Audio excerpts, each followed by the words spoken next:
All right, we're going to go ahead and call the meeting to order. Let's see. We don't have our chaplain here, I don't think.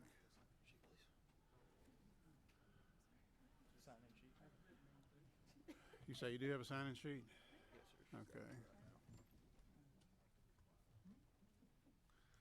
Our chaplain's not here, so I'll just kind of start it off with if you'll give me a moment here. Go to the Lord in prayer. Lord, we ask you to be with us today and watch over our proceedings and help us make the right decisions. Amen. All right. We've got a quorum here. I think we're going to, as I recall, we're going to change just a little bit and call up your bill, I think, first. Yes. When are we going to do that? Yes, he's up first. House Bill 1071 by Representative Gullett.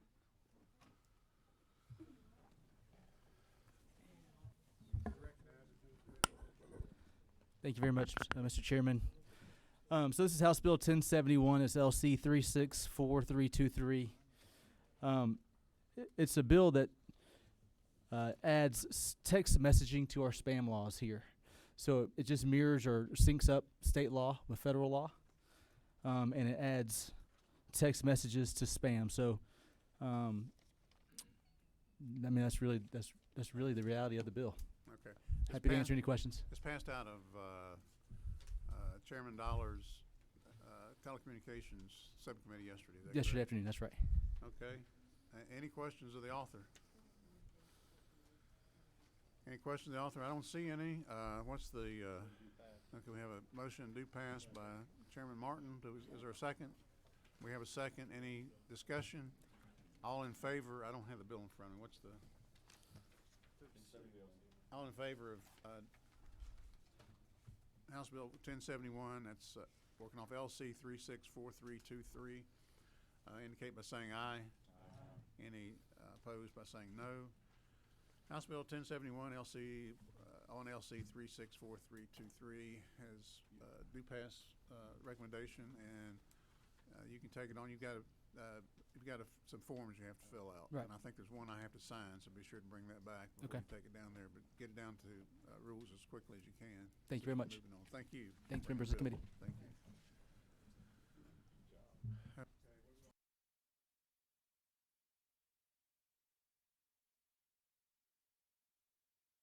Get one up next. Martin calls this is right. Okay. All right. Representative Mumtahan. Okay, all right. Representative Mumtahan, you're here to present House Bill 1071, is that correct? No, sir. 1049. Next page. Oh, okay. Well, then I'm wrong. Okay, I'm looking at the bill we just passed.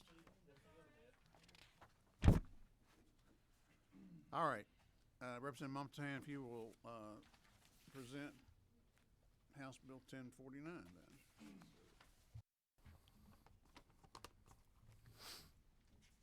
Thank you, Mr. Chairman, members of the committee. Today I bring to y'all House Bill 1049. It's LC 364338S. If everybody has a copy of that. What this bill seeks to do is create a new reporting standard for local governments and utilities to report every time they have a type of intrusion or cyber attack on their computer systems.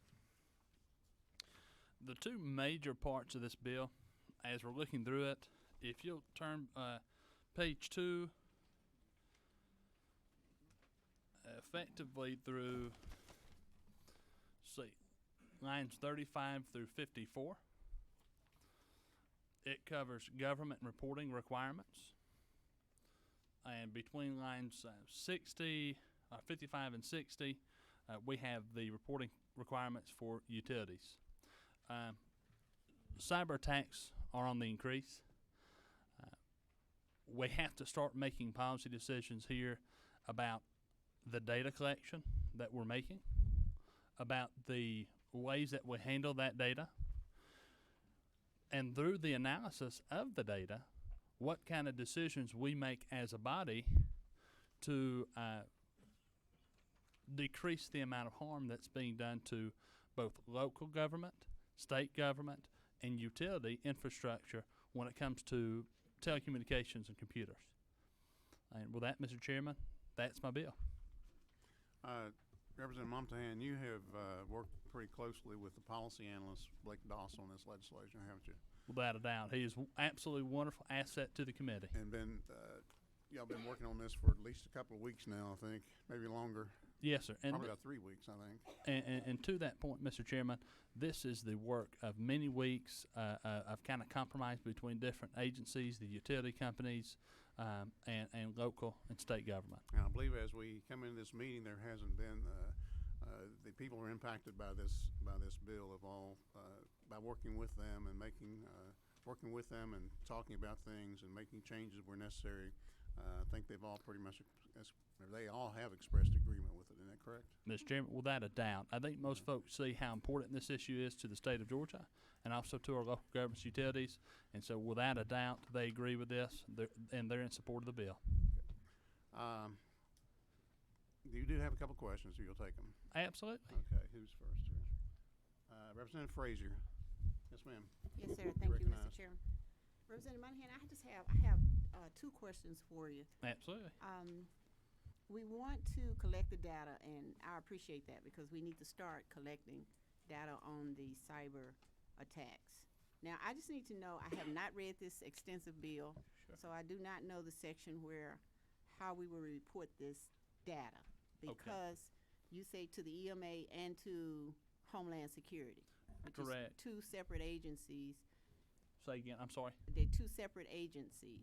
So are you saying we have a database somewhere where the school system, for example, my school system in Augusta, we get a cyber attack, who are they going to contact just contact the EMA or the Homeland Security? Absolutely. So, once you turn to line 43, and in fact, we can start at 43. It has the same language for both the local governments and the utility companies. So let's see.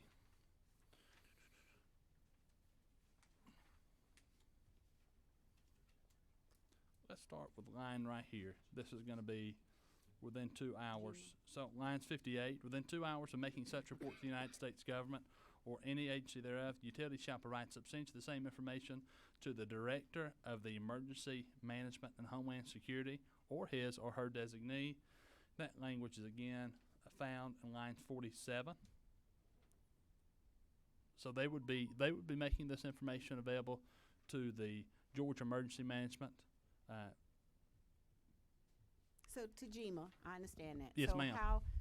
If this legislation goes through, how will my school district and my commissioners know to do this? Well, Is we're some going to have data to. going to be sent out to each school district, for absolutely. example, That's to my right. superintendent? That's right. I think there's an educational. I think with anything that we pass down here, right, there's got to be some education behind it. So it doesn't matter if we're passing this bill or we're passing local school board bill, right? There's got to be an education component, and I think that is our role as representatives to make sure that we go home and we inform our people of what we're doing here in the state of Georgia. Okay. Thank you. Thank you, Mr. Chairman. And I was looking at the bill, and I wanted to ask, is there an exemption for reporting for cities who are operating the electric and gas utility systems? Are they exempt from the bill? Blake can. Blake? Absolutely. So, Representative Dickerson, that we talked to the electric cities and to MEAG and to the gas cities, and they didn't want to be included under the agency local government portion of the bill. So Shawn Marie, when she drafted it, gave them an exemption, but they'll fall under the utility portion of the bill, which is subsection C, line 55 to 60. Okay. And can I follow up, Mr. Chairman? What's the position of GMA on this bill? What's the position of GMA on this bill? Of Gmail? GMA. Oh, Georgia GMA. Yeah. They're in support of the bill. They're in support of the bill? Yes, okay, ma'am. Thank you. Okay, thank you. Thank you. Friendly question for you. Yes, sir. Just could you address just for people that might not have been in the subcommittee, that this information wants to be held closely. It needs to be reported, but you have taken care of in the bill that is not subject to open records. They are able to talk about it in an executive session for the cities in order to, we don't want to advertise how an exploit perhaps happened, but we want to know about it so it can be shared appropriately. But just real briefly, I think you can point out on page 3 of the bill was Yes, the sir. executive session, so that cities could have a discussion about a sensitive matter, but do Yes, that in executive session. And Absolutely, and that's an important part of it. I mean, that's kind of the operational side of this bill. When we talk about how local cities would interact, of course, and that would probably be a benefit to, I believe, Ms. Frazier's question that she had, and that is we need to have, though we're making a requirement, right, there's got to be some rules for privacy, okay? The information that we're sharing doesn't probably need to be made public in the public domain. in the public domain, just because we're trying to not further these attacks. Right. Not advertise the fact of what we're doing, how we're protecting ourselves, just kind of like the way that our government does with its military, right? We need to protect the information, but there still has to be a minimum level of this of information sharing happening. No, thank you. I think you've struck a great bargain there. Yes, sir. Thank you. Thank you, Representative Momtahan. There are some people signed up to speak. Sure. And if you can stick around, because Absolutely. we may have questions Yes, for you sir. later. I'm going to call on Heather Tilley. Heather Tilley first. And Heather Tilley, I think you have somebody with you who'd like to. Where would you like You us want to over sit here? on this side? I can move. No, sir, you're fine. You're good. Okay. Greg, you can join me on this side when you get ready. Excuse us. Thank you. Sure thing. You mind if I pull a chair around you? Okay. Yes, sir. Greg, you there. Well, thank you, Mr. Chairman and members of the committee, and thank you, Representative Momtahan, for the opportunity to speak today. My name is Heather Tilley. I am I represent Oglethorpe Power and Government Affairs. Oglethorpe is the wholesale generation provider for 38 of the electric co-ops. We own and operate power plants. We generate the electricity. We wholesale that electricity to those co-ops that then distribute it to more than 4 million Georgians across rural and suburban Georgia. So I wanted to explain to you that Oglethorpe operates in a partnership with a family of companies. And our sister companies include Georgia Transmission Corporation. This is the company that operates the transmission infrastructure that moves the electricity from our generation assets to the EMCs and the distribution co-ops. But our other sister company is called Georgia System Operations Corporation. We call them GSOC. So if you live on a co-op line, and I know many of you do, you probably have never heard of GSOC, but they are critical to your lights turning on every day. GSOC is the system operator that continuously monitors the electric grid on behalf of Georgia cooperatives. As the demand increases on the grid from 1 hour to the next, the GSOC engineers bring online generating units that create the power that is needed on the grid. And as the demand decreases, the GSOC engineers ramp down or ramp offline those generating assets. But one of GSOC's primary responsibilities is to ensure safety and security of the electric grid by protecting us from a cyber attack. So today I have with me the president and the CEO of GSOC, Greg Ford. Now, in addition to leading GSOC, Greg serves as the chairman of the board of directors of CERC. CERC is a regional entity to which NERC has delegated the enforcement authority for ensuring a reliable and secure electric grid across 16 southeastern states. So I'm going to turn it over to Greg to give you a brief overview of our supportive position on House Bill 1049 and how cyber incidents are currently reported to the federal government. Thank you, Heather. Good afternoon, Chairman Parsons, members of the committee. Thanks for the opportunity to be here. As Heather said, my name is Greg Ford, and I am President and CEO of Georgia System Operations Corporations. I've worked in the electric utility industry for 34 years. I serve as a board member and advisor to both the regional and federal regulatory bodies that govern the reliability and security of the North American bulk power system. I'm also a member of the Electric Subsector Coordinating Council, which is a CEO level representation from across the electric utility industry. This group of CEOs coordinates policies and communications to improve security and resilience within the electric subsector and our government agencies that we work with. So first, I want to say thank you to Representative Momtahan and Chairman Parsons for working with the electric utility industry to reach the current version of House Bill 1049. We support the inclusion of the language that triggers a report to state authorities and that mirrors obligations to notify federal agencies. We think this language ensures the critical, consistent information provided to both state and federal stakeholders while avoiding the potential for conflicting reporting standards. At Georgia System Operations and broadly within the electric utility industry, we take cybersecurity very seriously. It is part of our core business. We have an excellent working relationship with Georgia Emergency Management and Homeland Security agencies and look forward to expanding our relationship with them in the area of cybersecurity. I'd like to give you a basic understanding of the existing comprehensive reporting requirements for electric utilities in the event of cybersecurity incident on the electric grid. Electric utilities have requirements for federal reporting of cybersecurity incidents to the Department of Energy, or the DOE, and the North American Electric Reliability Corporation, or NERC, which is certified as the nation's electric reliability organization. Each of these federal statutes provide for criminal or civil penalties for failure to comply. These penalties can reach over $1 million per day per event. The DOE requires reporting of interruption of electrical system operations within 1 hour. Other cyber incidences that have the potential to impact the electric system operations must be reported within 6 hours.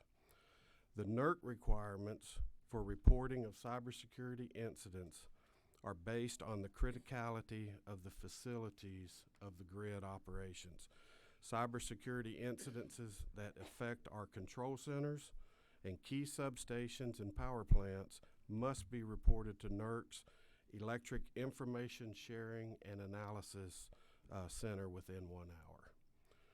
Beginning in January of 2021, NERC is increasing our cybersecurity incident reporting obligations to include reporting to the Department of Homeland Security. As these federal reporting requirements increase, the state will benefit from these reports. While I have emphasized mandatory reporting, our response programs communicate more broadly.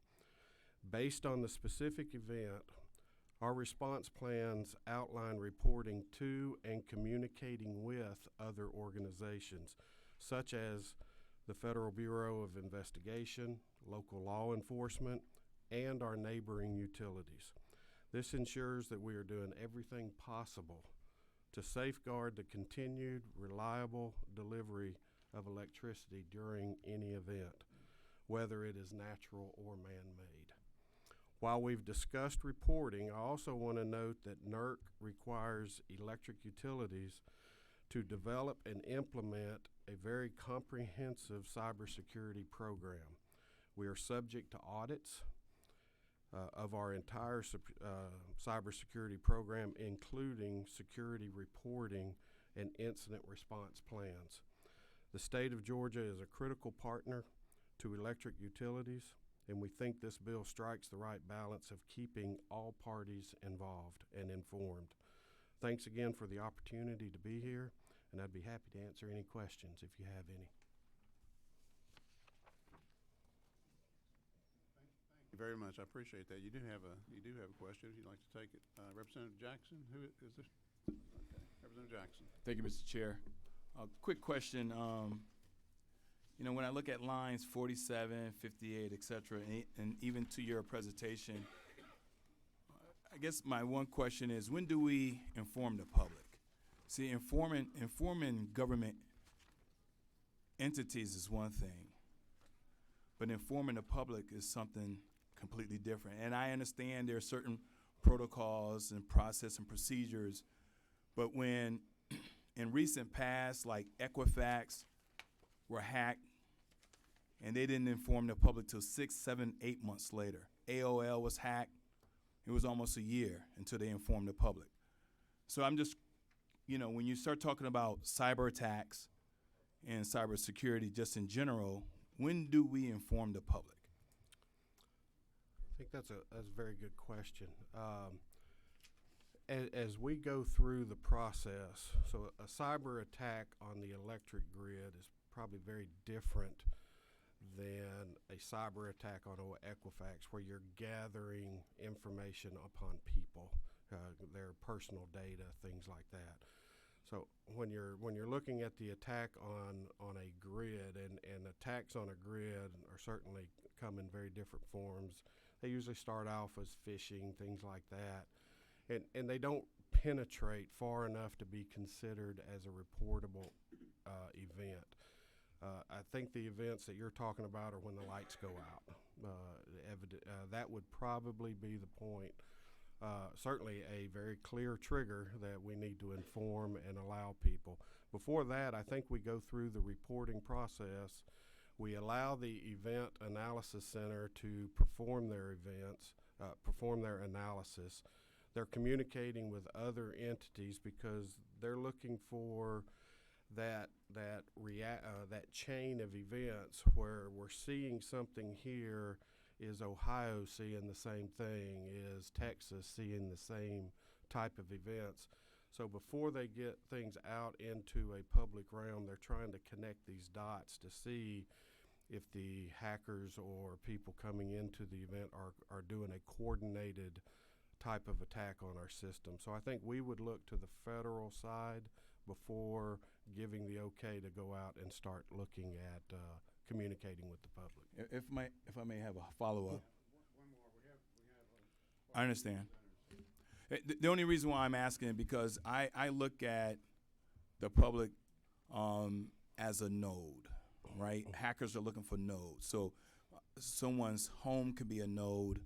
Someone's commercial business could be a node. The hospital, the Mercedes-Benz Stadium. And the reason why these all could be a node is because we have these listening devices, right? Siri is listening. Alexa is listening. And if those are the gateways back into our network, right, that can possibly create a sense of hysteria. And so I just think that in this day and age, we need to inform the public in a manner to where if they see something that's irregular at their home or place of work, etc., then they know how to notify the utility company because that might be the first indicator to the utility company that something strange is happening when they get several calls into their help center. We had a question. Chuck, go ahead. I'll be brief. To the gentleman, you made the point I wanted to. What we're talking about here is a cyber attack on the grid rather than a gathering. Is not true. A utility would be subject to the same laws as Equifax is now in terms of their reporting should their customer data be breached. You're not exempt as an EMC or anybody if your customer database with credit card and credit information. Isn't that true, Ms. Tilley? Thank you for that question. I will confirm that this is true, but my belief is that on the distribution cooperative level, the co-ops that actually hold and maintain the data of their consumers, that would be true. Greg, on behalf of GSOC and Oglethorpe Power, we gather and hold and maintain less of the consumer data from an energy consumer standpoint. We are talking about an attack on the grid. Just briefly, and you may have said it while I had to step away to see somebody outside. In some cases, the gentleman was talking about Siri and Alexa, and in some cases you have all but, and I know that's a big thing, air gap systems that are in control of these things that for the most part aren't connected to a grid. And what you have to be concerned with is when somebody can get close enough to try to jump into your system, in a way that somebody has dropped I forget what you call the device, into your system unbeknownst to you that allows the air gap to be jumped, correct? I mean, you don't, down at a nuclear place or a switching facility, you don't have a connection to the internet as I would know it in my home, is the point I was making. Our protective devices, we like to think of it as defense in depth, and we have multiple layers. Many of them start with the servers that look outward to the internet, and we have protective devices that keep all of our control facilities inside that air gap, as you say. Siri looks towards communication devices within the home through the internet, so broadbands and things like that. So we're not having any kind of direct connection to that type of device. Thank you. That's all the questions I see right now. Thank you very much. Thank you. That was great information. We appreciate it. I'm going to call on Xavier Ash.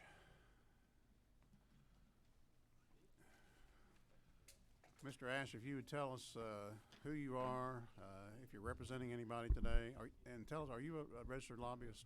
I'm not. Okay. Who are you with? So I'm with a group of technologists, Electronic Frontiers Georgia. Is that associated with Electronic Frontiers Foundation? Loosely. It is an affiliate organization. We do get some, basic support from them, but it's run within Georgia. Okay, you got just a couple minutes.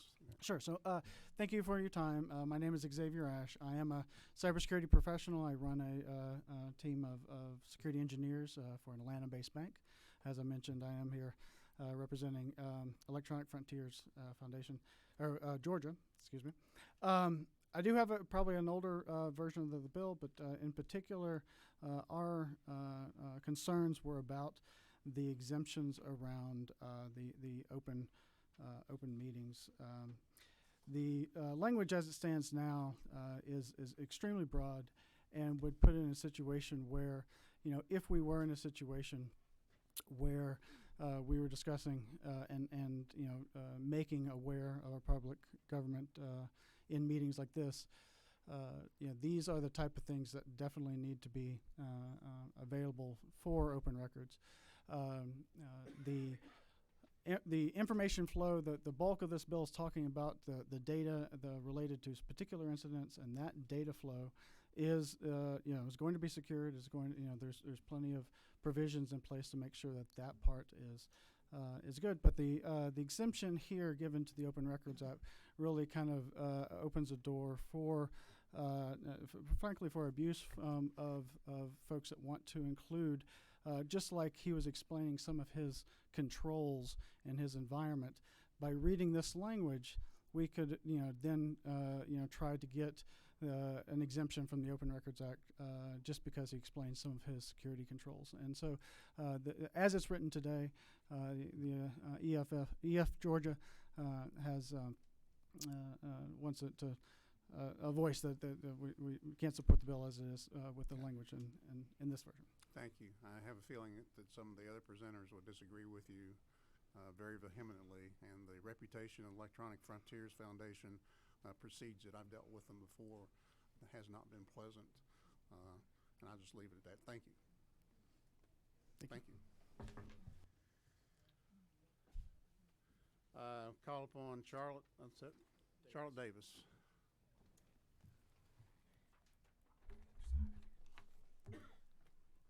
Todd's going to join me if that's all right, Mr. Chairman.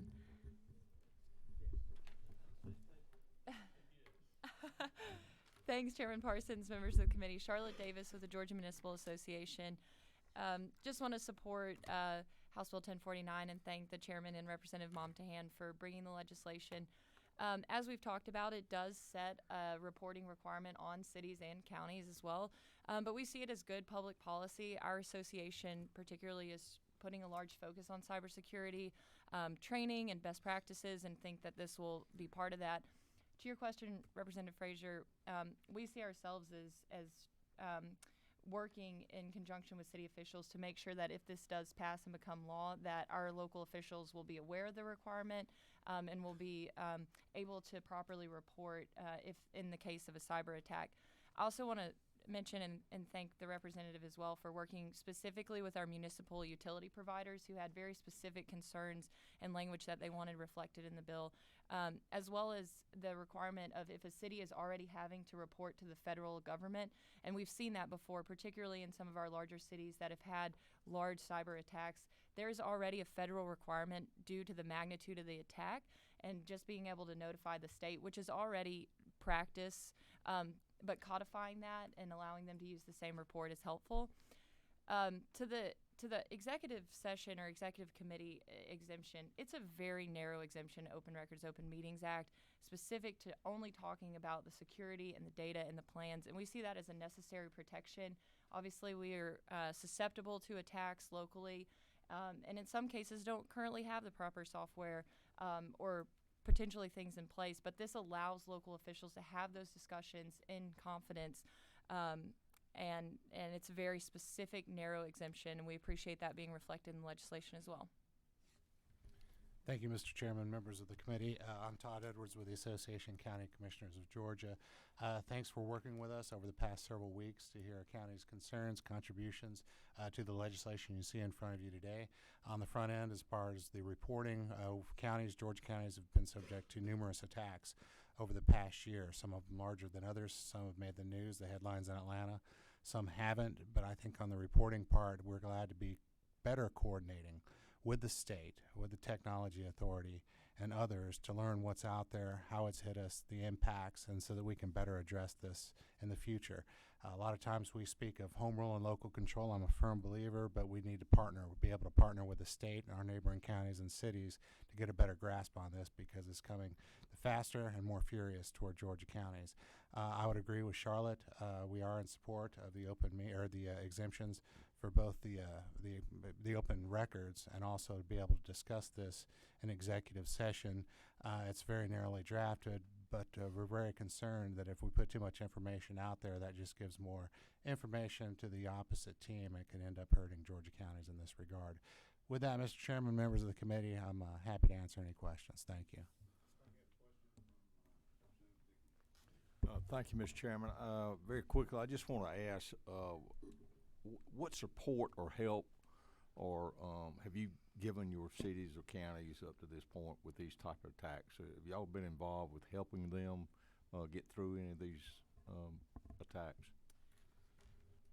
Thank you, Representative Dickey. We have been. So we actually have a cybersecurity expert who we have as a consultant right now with our association, and we've run a number of pilot programs in cities that necessarily haven't experienced an attack yet, but we've done one in a small, medium, and large-sized city so that we'll have information and data and best practices so that knowing that's inevitable for our cities and in one way or another, an attack will happen, unfortunately. We want to be as best prepared with resources to deploy. And two, I think part of this legislation will hopefully encourage the partnership that Todd talked about, both with the counties but also with GTA.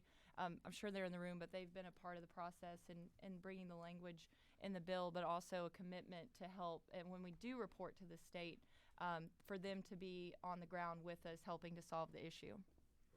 We don't have any trained professionals per se on staff. We do have staff that is knowledgeable in this area, but we also have experts in the counties. And the best we found, similar to what this bill is aiming to do, that the best defense is for counties that have been through it or are more knowledgeable in this area. They do connect with one another, and in this respect, this would facilitate the coordination with the state as well.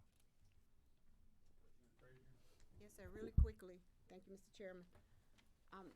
I'm just curious, are there levels of breaches that have to be reported, or is a cyber attack considered any level as a cyber attack? I'm looking at the bill. I'm not ignoring you. I didn't have it in front of me, but it's very specific as to what be reported, and that was part of the discussions. Give me just one moment, please. You have the language in front of you, Charlotte?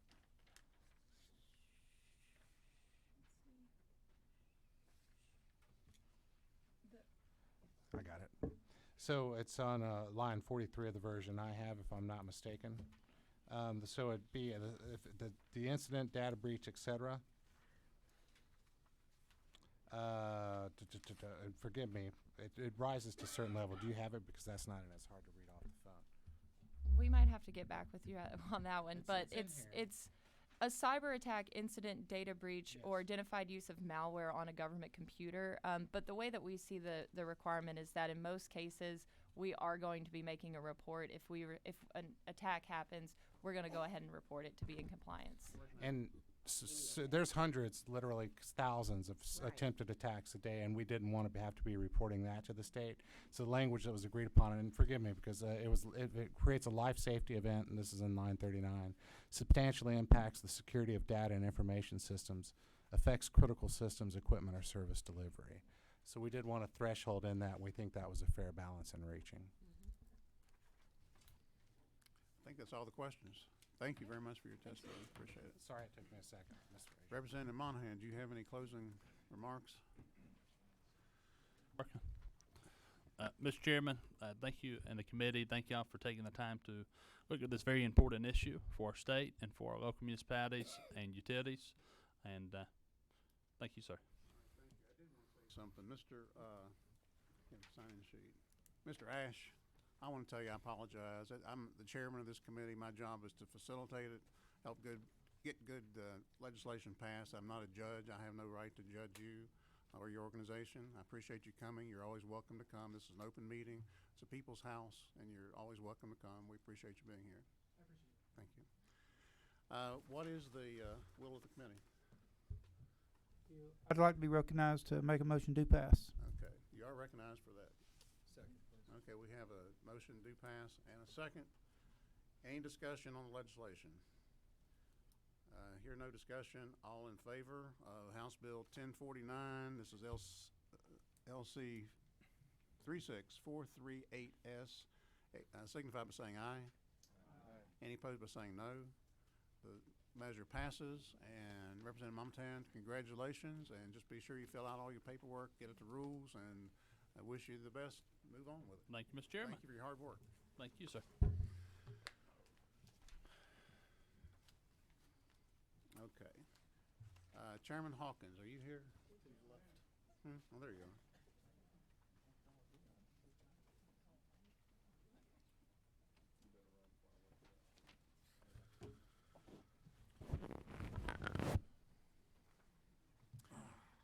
You are recognized, sir, to present your bill. Thank you, Mr. Chairman. If it pleases the committee, I would like to have AT&T and Verizon and Crown Council, a man with the Crown Council, to join us at the table, if you like. Mr. Chairman, this is HB 556. As we all remember, this bill was in play last year. This bill, you are working off a new draft of this bill, and that is, excuse me, LC 36439S. This bill is not an overly complicated bill unless you get into some of the mechanics of it, but just for someone who, like me, who really sort of focuses on things like health care around the state and trying to figure out how we provide care to especially our rural areas, and you heard a bill this morning that addressed that. This bill addresses that same kind of logic in rural areas and past city boundaries. Right now, we have telecommunication companies that are laying fiber and providing services within the cities and outside the cities into the county areas. Those companies, when they are providing service within an area, they pay 3% of their revenue. When they pass through a city, they have traditionally been paying a few $100s per year per mile. There has recently, within the past few years, been a move by some cities to adopt the DOT rate of $5,000 a mile. And I submit to you that if we continue along this route, the availability of cell and small cell and broadband outside the cities, the cost will be prohibitive. And as a state, we need to move toward providing our rural areas with all the amenities that we have in the cities. And that's what this bill does. It really addresses that cost, that pass-through cost. And with that, also, it allows presently a $100 fee, or it adds a $100 permitting fee also. So we're just looking for a way to work with the cities in a reasonable manner so we can produce and provide this service outside those city boundaries. And I'll let anyone would like, one other thing I will say, and I'll let them address this.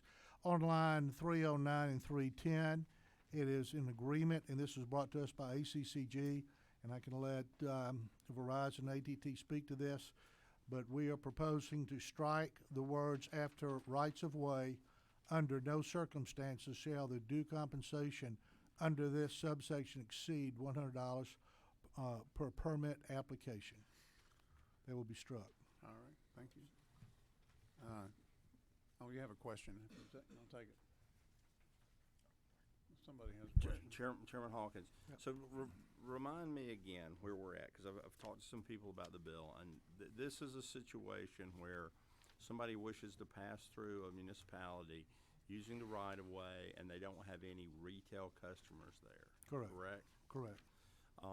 And under this legislation, what cost might the municipality charge for their right-of-way? Well, presently, they can adopt the DOT rate. Not what presently. What does this legislation suggest? Oh, what this Yes, does sir, is what are five cents per foot.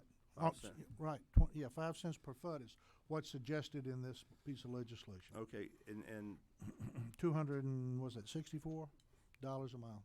$264 a mile. And Mhm. and with this same thing, using the same right of way, Mm-hmm. the somebody else could be going through with retail customers in there, and they're going to pay 3%. of their services. Right. And that's why I know that's not what's before us today, Mr. Chairman, but my pause has been for a number of years down here. It's the right of way. I mean, I've wrestled with my friends at the Georgia Municipal Association, and they tell us it costs more to maintain it on a year-by-year basis. Companies are paying more. Actually, no, they're billing their customers, our voters, more to pay the cities for this. I understand if we say that the cities are going back, and I'm sorry to take up Chairman Hawkins' message on this, but if we do this at 5 cents, because that piece of fiber is going by, and then we charge somebody else 3%, which, make no mistake, they're making their customers pay, we're creating again an unlevel playing field. I don't doubt that at $5,000 a mile, Chairman Hawkins, you have an unlevel one going in the opposite direction now. But I wish we could get our hands around the right of way situation and what the actual cost for maintaining it is. Because failing to do that, we're about to take one bad situation and create another. I won't say one uneven situation and create another one. Right. So, and the last thing I'll say and ask the question is, isn't it true that if we fix this for you, you're going to be fine, and if next year we're trying to have a lift to actually fix it for everybody, you're going to be taken care of, and you're not going to be pulling the wagon across the finish line to get a level playing field, because you're in good shape any more than the folks that are charging 3% are pulling your wagon to help you get across your finish. I wish you would all pull together. We'd sit down with GMA and do this to the benefit of your subscribers and our constituents. Well, I appreciate the chairman's comment, and you're absolutely right. It is very difficult to find a path where you have a situation where providers have dominated an area and they're paying 3%, and then other providers looking for an area past that, and so they have a pass-through. And the suggestion of 5 cents per foot, is a suggestion by this company. Now, you know, if this committee would like to come up with something that's more reasonable to your suggestion, we'd entertain that. But at this time, that's the situation we have. I mean, when you've got an area that's being served, it's pretty hard to break into that area, and no one really particularly cares to do that. I live in the county right outside the city limits of Gainesville. Luckily, I've got AT&T, so I've got the internet service that AT&T's brought. But if AT&T did not have that capability, some other company would pass through Gainesville. Although I've talked to my mayor, and he's more amenable to $200-something a year. He's fine. I mean, he says, we're not looking to make money off this. We're looking for our people to have the service. So, but that being said, it brings up the answer question, and they can charge you. Gainesville can charge you this rate today. You mean the company? Yeah. Oh, they yeah. can charge the rate today, so that yes. you know. Right. If cities do, isn't it true? If cities do quote unquote the right thing or be fair about it, we don't need this legislation. Well, that's true.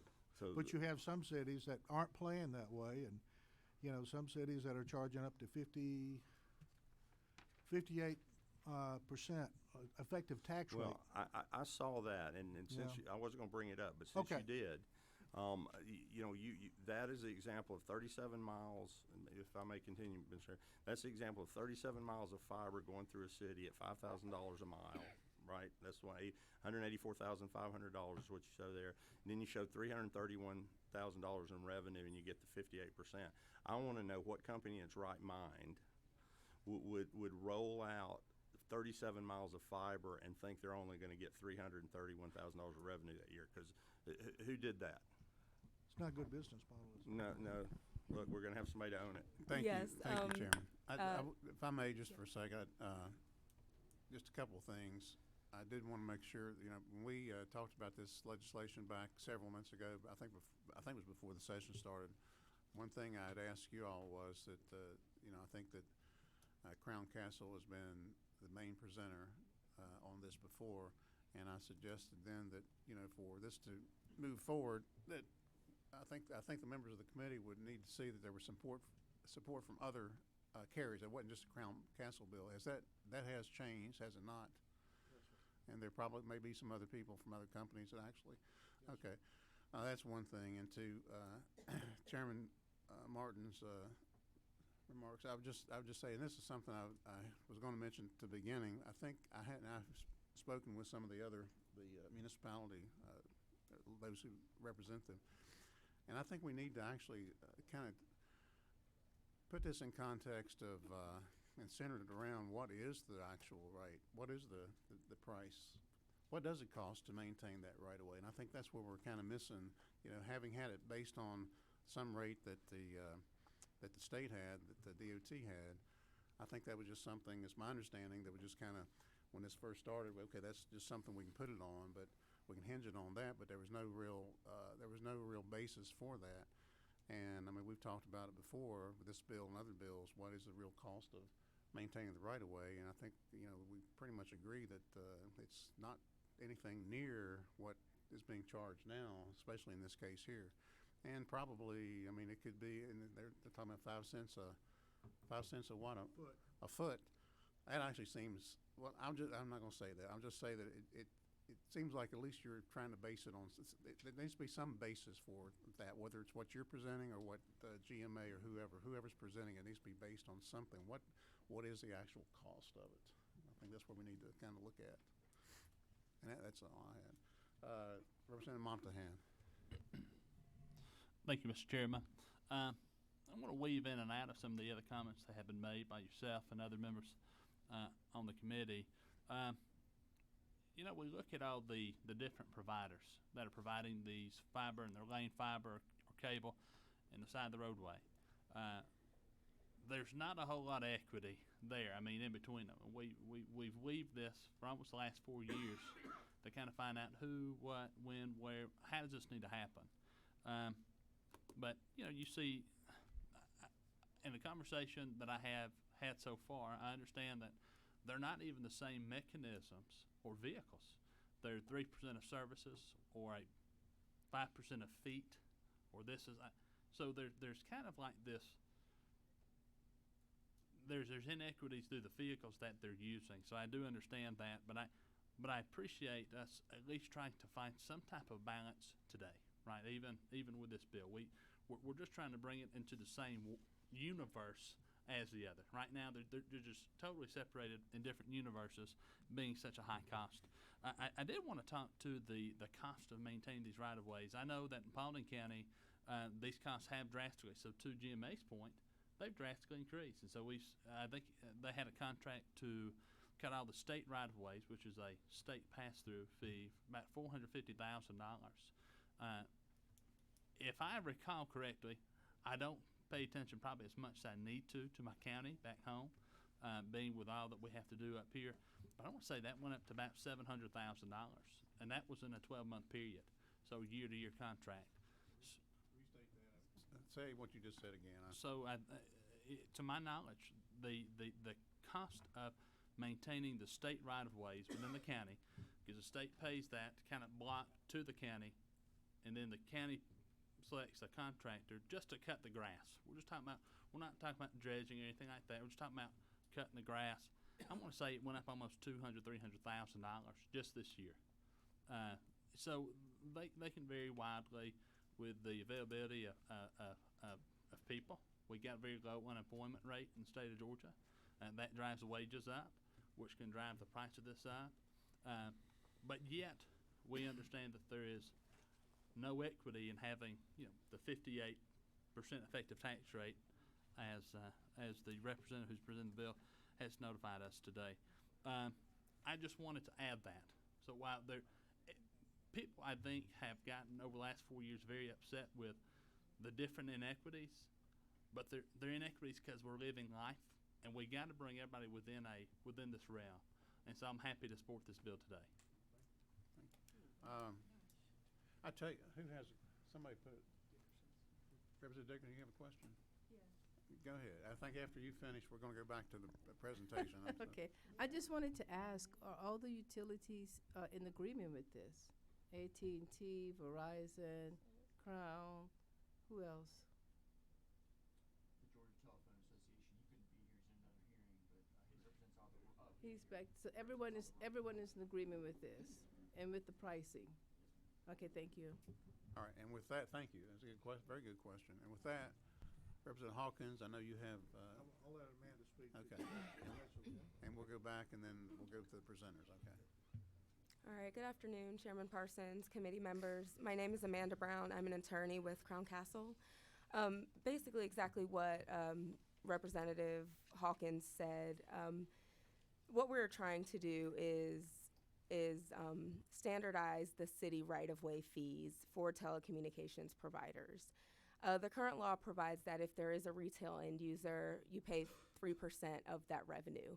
If there's no retail end user, you pay the GDOT rate, which is up to $5,000 per mile. We are not changing that 3%.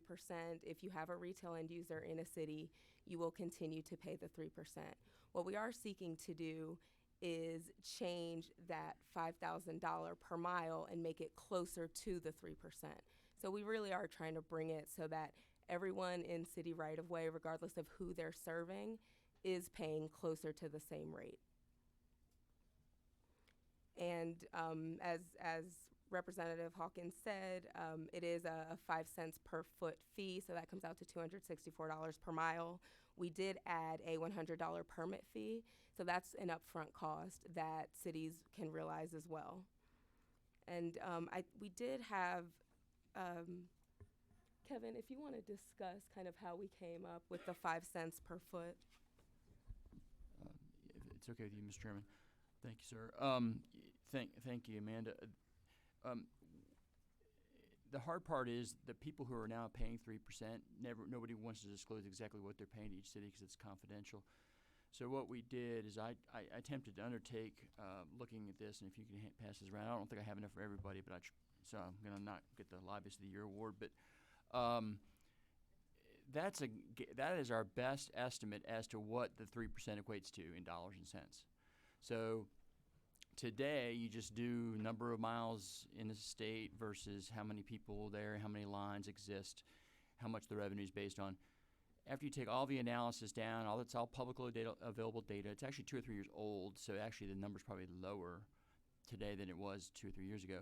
But you get to about $261 per mile per year as a cost of the what is 3% equal to?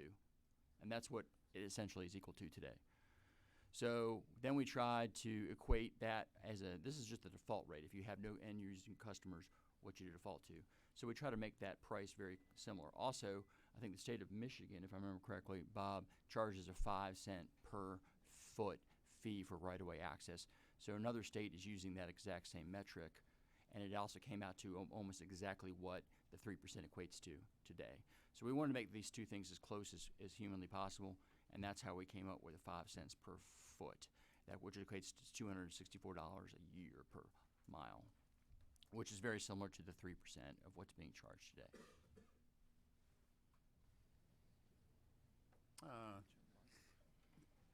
Chairman Martin, do you have a question? I tell you, I'm going to recognize you, but I do want to go ahead and get to our other presenters. But go ahead. Ms. Curtin, both of you. I mean, here's what I'm having a hard time getting with. You're talking about the revenue. I divide 3 cents into $252 a mile. I get 84 because this is, correct me if I'm wrong, this is 5 cents a mile per year. Per foot. But I'm sorry, $252 per mile per year though. It's an annual fee, not a monthly fee. That's right. Okay, so if I divide the 3 cents into the 252, it's $8,400. That's what it is. It's 3%, not 3 cents. If I divide 3% into 252, you have to have $8,400 in revenue to generate $252 in money. Can we agree to that? Yes, sir. 3% of $8,400 is $252. Correct. Okay, so what you're telling me is that's the amount of money you're going to pay. If somebody else is using the right-of-way, if they generate more than $8,400 per mile on an annual basis, they're paying more than $252. Correct. So it's a half a mile into my neighborhood, and there's other streets that go out. There's 84 homes. I promise you, everybody spends more than $100 a year on their telephone service and or cable service and or something else. So it's really probably $100 a month. So you're paying a 1/12 of what a cable provider would pay in there. Well, I mean, don't shake your head. With due respect, that's what the numbers are. Would you disagree with that? Could you let me answer, please? Well, yeah. First of all, do you agree $8,400, 3% of $8,400 is $252? That's an average, yes. No, that's not an average. 3% of $8,400 is $252. Yes, sir. Okay, so then tell me over a mile that people, Georgia Power pays 6%. That would only be $4,200 to use the right-of-way. So how is it that coming into the right-of-way that these other providers don't have more revenue than that per mile and therefore are paying more than $252 a mile on an annual basis? I'm sorry, I've had a hard time following your question. Okay, well, Chairman Martin, thank you. that's fine. I mean, it's simple math. Good questions, and I want to try to move with the other presenters. And I mean, I know, hey, I had to apologize for being argumentative myself. Let's don't be. I'm not trying to be argumentative. Mr. Chairman, I'm just trying to do the math here. He said this was an average amount that other providers are paying, and I failed to see how on a half a mile with 84 homes on it, they get less than $8,400 in revenue on an annual basis. But here again, let's try to center this around the cost of maintaining the right-of-way. That's what this is really about. I mean, that's what it's really about. What is the cost of maintaining the right-of-way? And that's what we need to look at in this bill. I mean, I think that. I agree, but we're leaving other people holding the bag at 6% and 3%. So let's set it 5 cents a mile for everybody. Well, I don't know. Let's hear the testimony. I do want to move on, though. Ms. Curtin, you want to continue with your testimony? No, sir. I'd be glad to cede the floor to someone else. Okay. Yes, please. All right. Let's see. We have Todd Ed. Okay. I think we're. Did you want to? Yes. Did you want to say anything? Go ahead. Do you want to go? Thank you, Mr. Chairman. Members of the committee, Adam Wise with the Georgia Telecommunications Association. We represent 23 rural traditional telephone providers, telecommunications companies. And we're starting to run into this issue with the high cost of right-of-way fees. This committee has looked at it, the General Assembly as a whole has looked into how to expand broadband into rural areas, or to further expand it. And so what we found is it's a high cost to get into rural areas. It's a high cost to maintain it. And one of the parts that makes it a high cost is these right-of-way fees. And so when you're in more rural areas, less population density, those numbers become even harder to make work. We have one company in particular, Glenwood Telephone Company.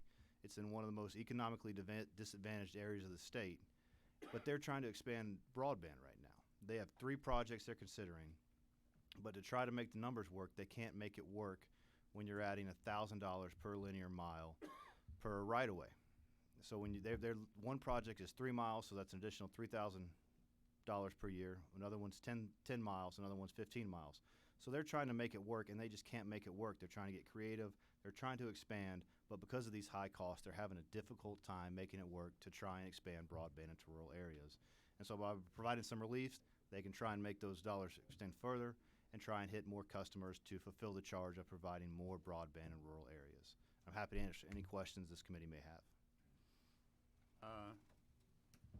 Okay, well, just if you have a question, just make it like one question specific to the bill, and try to make it specific to the issue of the cost of the maintaining the right of way. And we have who's next? Representative Montahan. He waved. Okay. Representative Jackson. Thank you, Mr. Chair. This is germane to this bill, and that's cost parity. We're not talking about cost. I want to hear again. I want to be specific. We're not dealing about cost parity. We're talking about what it costs to maintain the right of way. I'm referencing lines 298 to 310, Mr. Chairman. Okay. Okay. No, I'm right. I'm helping you with the clarity.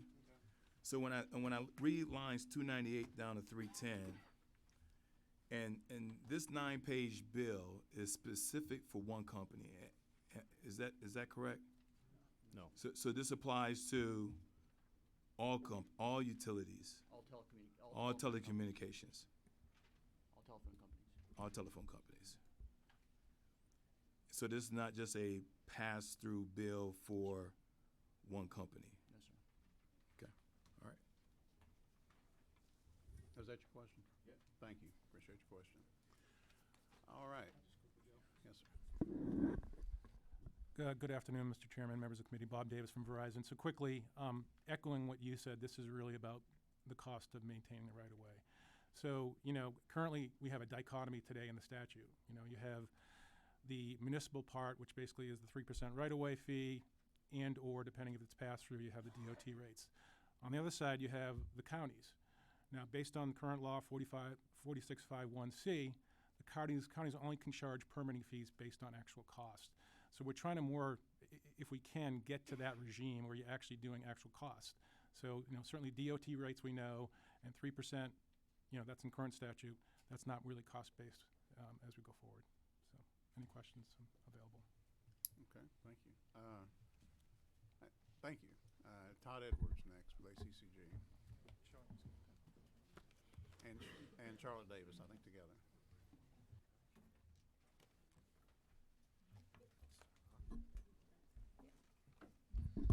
Thank you, Mr. Chairman. Todd Edwards with ACCG, and I will make it brief. I'm here to speak. Counties are unlike the state and the cities when you're here and discussing, and you've discussed the bill over the legislation similar to this over the past couple of years. What does it cost to maintain the right-of-way? We don't get the per linear mile fee. I'm not here to speak of that, but in the bill, the version you see in front of you, and I appreciate Representative Hawkins and my colleagues with the wireless associations bringing it up, is that there is a line in there, I believe it's lines 309 and 310, that prohibit us from charging the actual cost. I mean, that's all we can charge is a permitting fee. For administrative, we're already limited to the actual cost. It may go over 100. I'd very much appreciate, or sincerely appreciate, y'all's consideration in striking that from the bill. With that, I'll turn it over to my GMA counterpart, Ms. Charlotte Davis. Thanks, Mr. Chairman. Charlotte Davis again with GMA. This piece of legislation or similar proposals, as many of y'all know, has been before the committee for the past 4 sessions. And to kind of give a little bit of background to where we sit as the cities on this issue right now, we understand that there's an issue and it has been a reoccurring one, and want to be helpful as much as possible. And in the spirit of compromise, we did bring the industry language that would have been about a 50% rate reduction for the linear mile fee. It's important to note that if cities are charging the linear mile fee, it's for no retail customer in the jurisdiction, and they're doing that because it's set by statute, allowing them to charge the DOT rate, which has a complete analysis and cost-based assessment. And it's difficult, as we've discussed already, for cities to have that type of detailed cost-based analysis per municipality, and that's why we use the GDOT rate in many cases. Currently in the GDOT rate, they actually charge a 3-tiered structure. So they have the $5,000 for the urban, the $1,000 for the rural, but they also charge an in-between $2,000 rate in certain cases. And that was our thought behind the 50% rate reduction, to mirror that 3rd tier of GDOT and apply that to the cities as well. Unfortunately, our figure was a bit off, and we have the 5 cents per foot proposed, which is $264 that we've already discussed, which is about a 95% rate reduction for us. But we're in the position of really that with the various opinions of the right-of-way, the cost, and the linear mile rate, that this is really a policy decision for y'all, that this is a unique issue and it's different than the 5% franchise fee or the 3% for telecom that has been discussed. But with that, there are just a few considerations that I want to give y'all with the GDOT rate. Again, I mentioned the cost-based analysis. GDOT might be in the room and be able to speak to that more if there are any questions. But it also allows for consistency. You have to remember that in many municipalities, state right-of-way intersects with municipal rights-of-way. And so this will create a different rate structure that companies are still remitting the full GDOT rate in the state right-of-way and are paying much less in the city right-of-way, when very little difference in what those right-of-ways look like locally. And because of us needing to be competitively neutral and non-discriminatory in all cases, that does create a different rate structure within cities. That's for y'all's consideration. But right now, currently, our largest issue locally, from a practical standpoint, is non-compliance. There are fiber companies that are specific, their specific business model is laying fiber to run through municipal right-of-way to serve other jurisdictions in other areas. And we do have an issue with non-compliance where cities won't find out that they're in the right-of-way until there's a damage, or they won't have a permit, or there won't be proper fees remitted. I will say that this bill does address that, and current law actually addresses that we would be able to get back pay for at least 3 years, which would help a lot of our folks because we do have outstanding payments currently in the right-of-way that we're aware of and more that we're learning about every day. So with that, Mr. Chairman, that concludes my comments. I'll be happy to take any questions if there are any. Okay. Looks like there is a question. I know you're not going to answer this, but I'm going to ask it anyway. Would you want to venture a guess at GMA's position on charging the actual cost for maintaining the right of way, plus a 10%, overhead fee or whatever, and having that reduced for every additional person that goes in? For instance, if there are 5 people in the right of way and you say it costs 25 cents a mile, that everybody pays a nickel, but if 10 people go in, everybody pays 2.5 cents because another line in the right-of-way doesn't necessarily make it twice as hard to maintain. Is GMA willing to enter that discussion? I'll say this. Like I mentioned, our rates are tied with GDOT's. GDOT has a cost-based analysis, but we're subject to the rules and regulations of GDOT. Their rate can be raised or lowered at any point, and we'll be required to charge that. And we understand that makes us susceptible to a rate reduction, and as long as it's uniform, we're more than fine with that. But if I may, Mr. Chairman, I would like to point out on, I believe it's page 6 in your bill, section 10, it starts at line 180, that the fee that will be remitted currently in law and moving forward if this were to pass it's not only about just being in the right of way. It lists the various different permits and taxes that this is in lieu of. So just for perspective, that's an encroachment fee, that's a business license tax, an occupational license tax, a degradation fee, a disruption fee. That all are packed into the cost of what that looks like. I understand that, but specifically, I was going to Chairman Parsons' question of getting this down to, is it not true that over the years, getting a percentage of fees from folks has been a big win for the municipalities, i.e. cable TV cost $60, 20 years ago, and it costs $200 today. I don't want to put any of the cable guys out, but it's gone up in price. And if you're getting 3% of that, the right-of-way more than likely has not cost that much to maintain. So I'm trying to get back to Chairman Parsons' question, because I'm not opposed to their thing, but we've been trying for over a long time, I won't say how many, to have that conversation. Chairman Hawkins brings a bill that does it. Chairman Parsons of the committee wants to have that conversation. Is it not time that we have that conversation, because this is passed along to the people that live in your cities? I understand that, Chairman Martin. That's a fair point, and we're not trying to stand in the way of that discussion by any means. That was part of the thought in offering a compromise, trying to find a compromise position, and letting the committee know where we're at today. But to your point, I believe it was actually Representative Werkheiser last session who brought a fairly comprehensive bill to address these various rate structures, and we've proposed that before, or there have been proposals before the legislature that would address exactly what you're talking about, and we've also always been open to those discussions and will remain so. Last thing, I don't think, isn't it true that I don't think I've been here on this committee for a number of years. I don't think I've ever seen a proposal that talked about what Chairman Parsons is talking about on a per foot basis for maintaining the driveway. Everything has been, and we're speaking about these guys that have no retail customers. I'm talking about people that are retail customers that are your city citizens that are paying 3% and sometimes more for fees to keep the right away. So I'll leave it at that. I just hope we can have that discussion and treat everybody in the right of way in the same manner, because I don't disagree with Chairman Hawkins, and certainly not with Chairman Parsons on the fact we need to get to this. All right. I don't see any further questions. I appreciate you coming. I did want to ask you, and I know that you representing an organization, and I mean you're in the position you're in. It's hard for you to just come and change what you put on the table and put on another offer. I mean, I know it's not that easy. You represent an organization, and if I did, I'd be wanting to have their know what they think before I do anything like that. I mean, I'm just trying to be fair. But is there anything? I mean, we have been discussing this now over a period of years, and I think we need to. I mean, something needs to happen. I think it is an issue. I mean, I think that we've talked about it, and I mean, it is an issue that needs to be addressed, and just having that tied to the Department of Transportation rate, I just don't think that. I mean, it doesn't really fly. It just doesn't really. It's just not right. But being in your position, is there anything that you would like to throw out there to them that maybe they would consider? I mean, we'll have a chance here in a minute to see if there's any. It's going to be up to the committee, and I'm trying my best just to facilitate this meeting without, expressing any opinions if I have any. I may not have any opinions on this. Who knows?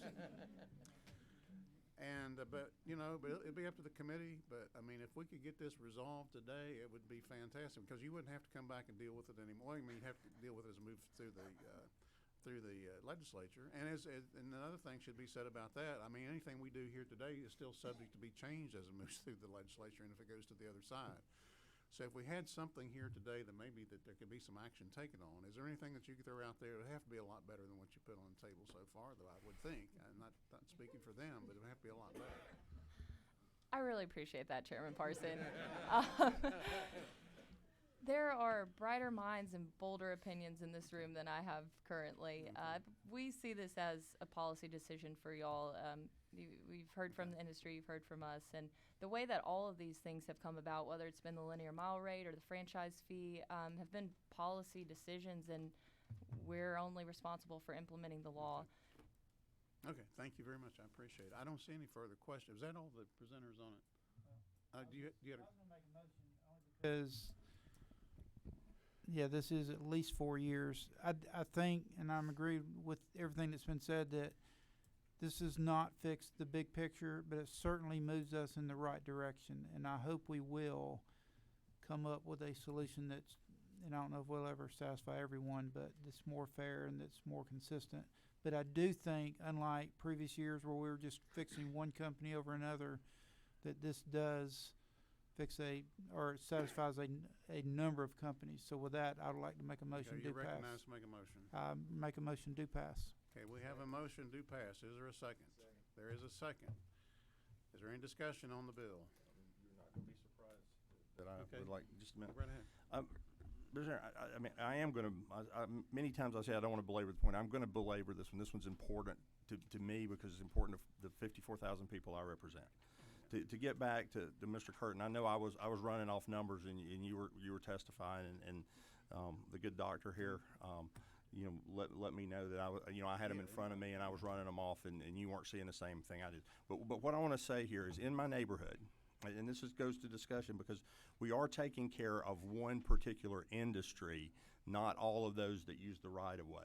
And it's just like income tax. The more people we exempt from income tax, the less pressure there is to lower income tax. So when we exempt this particular group from this and they get the preferred rate in the right of way, when we come back next year and have a discussion about making it right for everybody in the right of way, they're not going to be part of the conversation because they're happy.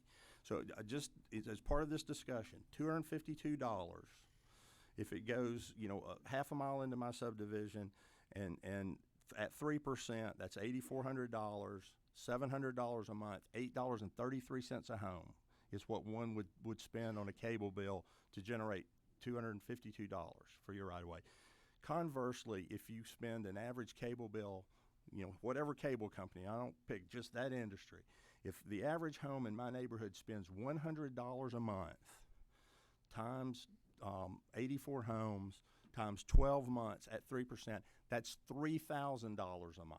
So that's the disparity that we're leaving between businesses, just so we understand it. I mean, I see you smiling, Kevin. I'll be happy to show it to you.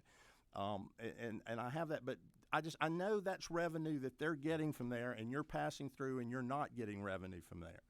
But that is the difference. You're talking about a nickel a foot, $252 a mile. They're paying a percentage, and that's what my constituents are paying at 3% to a cable company to use the right of way. They're paying the equivalent of $3,000 for that same space. So with that's my pause. I thank the chairman. I thank everyone for allowing me to. Thank you. I know you had one to respond, but this is discussion on the bill, and I can't allow you to do that at this time, but thank you. Okay. Any further discussion? Chairman Dollar, you have. The author of the bill might understand that you would like to have the new language removed in line 309 and 310 to have that new language struck. Chairman, I'd like to make that in the form of an amendment to. I would like to have that amendment voted on and then pass the rest of this bill as a committee substitute. Okay, I'm going to. You're recognized to make the motion. If you were restate it and say a line and exactly what we would do. Yes, sir. There is some new in the bill. There's some underlined language on line 309 and 310. It reads, "Under no circumstance shall the due compensation under this subsection exceed $100 per permit application." I would like to make the motion that that language be struck. Okay, we have a motion. Is there a second? There's a motion. Is there a second on Chairman Dollar's motion? They agreed to that. Oh, you accepted. I'm sorry. Okay. So it's accepted. Okay. John seconded. Okay, we did have. Did you have a? I wanted to make a comment after we vote on this amendment. Okay, I think it's okay. Okay, where are we at now? We have a motion and a second to amend the bill. Okay, so we have a motion and a second. Any discussion on the amendment? Is that what you wanted to do? No, I want to Okay. talk after. Then all in favor of the amendment and indicate by saying aye. Aye. Any opposed by saying no. Okay, the amendment passes. Now we're back to the main motion. Any further discussion? Yes, Okay. Chairman Hawkins, I appreciate you bringing this forward, and this is an issue that It's related to communication services tax. It's related to the bill that Chairman Werkheiser brought. It's related to issues that we've been talking in this Capitol for at least 5 years, probably well before my time. And Kevin, I'm not trying to put ages on you, but you've probably even more years than that, right? Absolutely. Yeah. I wanted to ask the chairman. We can't ask the questions of the chairman. Okay. I mean, you can't ask questions of him. Actually, this is only for Only for discussion. Yes, only for discussion. I just wanted to, maybe we have a conversation offline. I'm reluctantly supportive of the bill because there is an issue. However, you know, the old adage of this is a Band-Aid on what really needs major surgery to make a level playing field. And it's very technical because we have various technologies. I would like to talk to the Chairman Parsons. I'd like to talk to Chairman Hawkins such that if this ends up not moving forward and there's a lot of hoops to move through, I would like to entertain the idea of maybe we look at this over the interim in some sort of study committee in regard to the actual cost of the right-of-way, whether that needs to be reviewed and so forth. And I'll get with Chairman Hawkins on that offline. Okay. Any further discussion? All right. We have a motion to pass and a second with an amendment on House Bill 556. Is that right? LC 364339S. We're going to vote on this, and we're actually making a committee. This would be a committee substitute. And all in favor of the motion indicate by saying aye. Aye. Any opposed by saying no? No. Okay, the motion carries. Congratulations, and be sure you've passed enough bills this session. You know about the forms you have to fill out and all that stuff. But yeah. I'm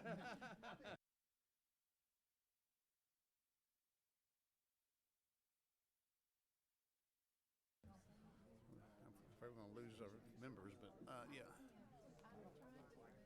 Are we losing a quorum? No, if we can do this real fast. Okay. Okay, we're going. Give me 1 minute here.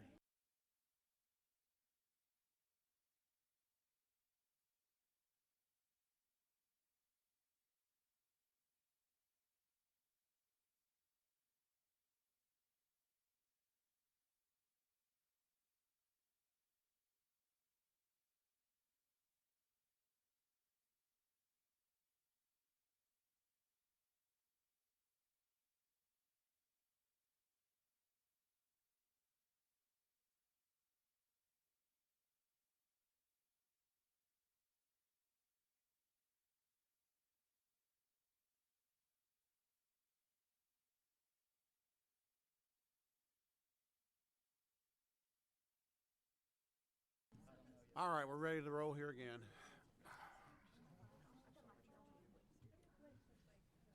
That's okay.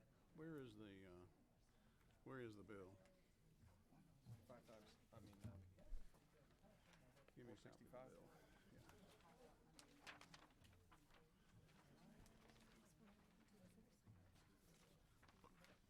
Yeah. All right. Vice Chair, would you take over? Wait a minute, there's something I have to do first. Okay. All right. Last year, we took up House Bill 465, and we tabled the bill. So, unless there is a objection, House Bill 465 is taken off the table. Is there an objection? Okay. House Bill 465 is taken off the table. And Vice Chair, if you would take over. Absolutely.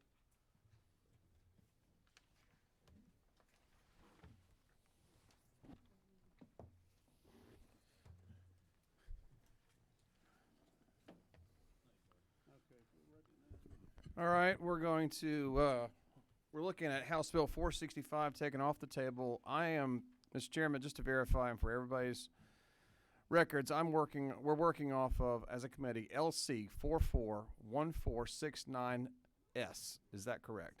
That is correct. Okay. Chairman Parsons, All right, thank you, Chairman. You're up. Thank you, ladies and gentlemen of the committee.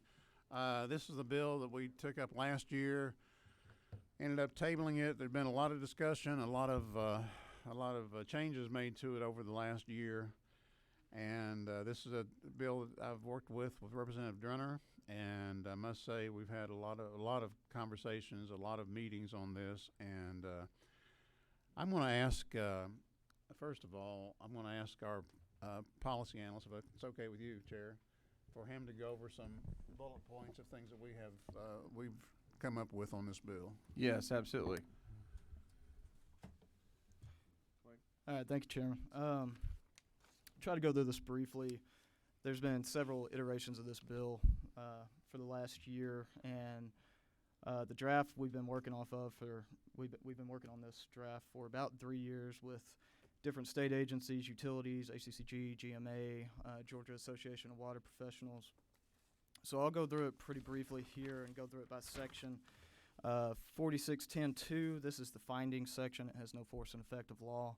And it was basically pulled from the Natural Gas Bill of Rights that was passed in 2002 and changed to fit what the water utilities see for their for what they need.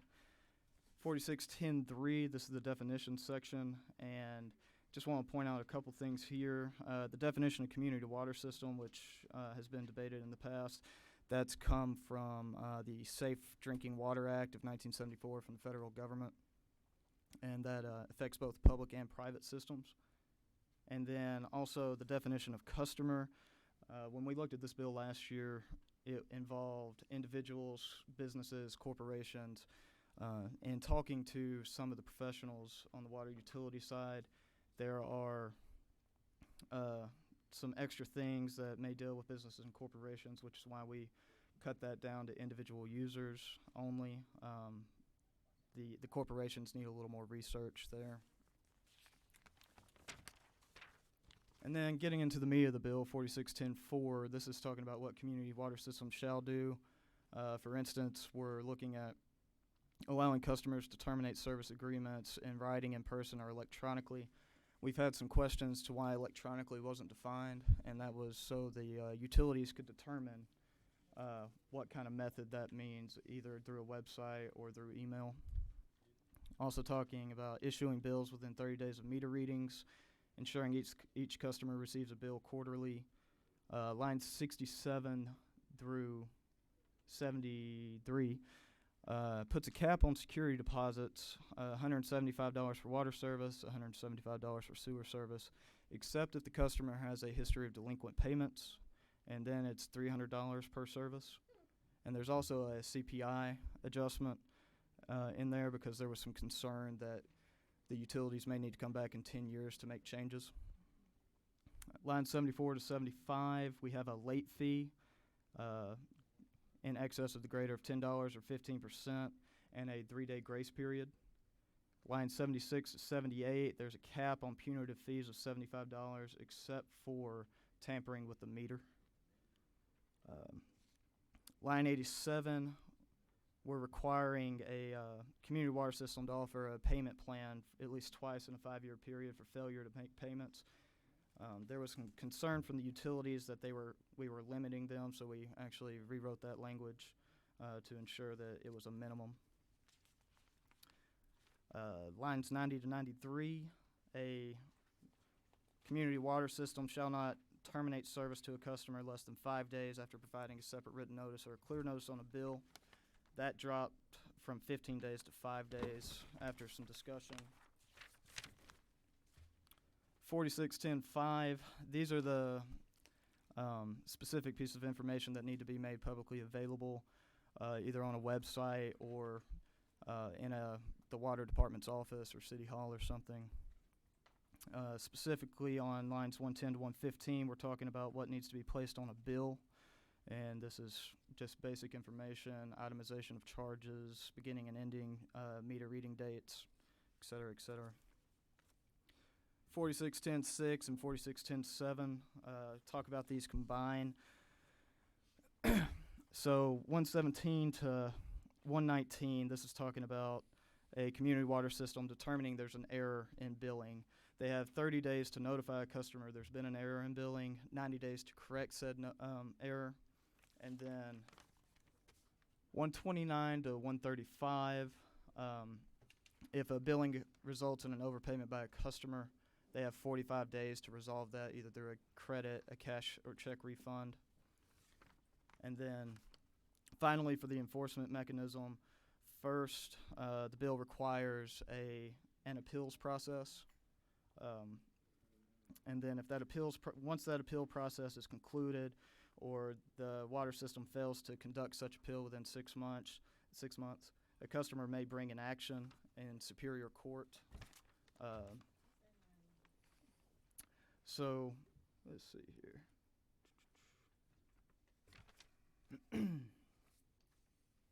I'll find it.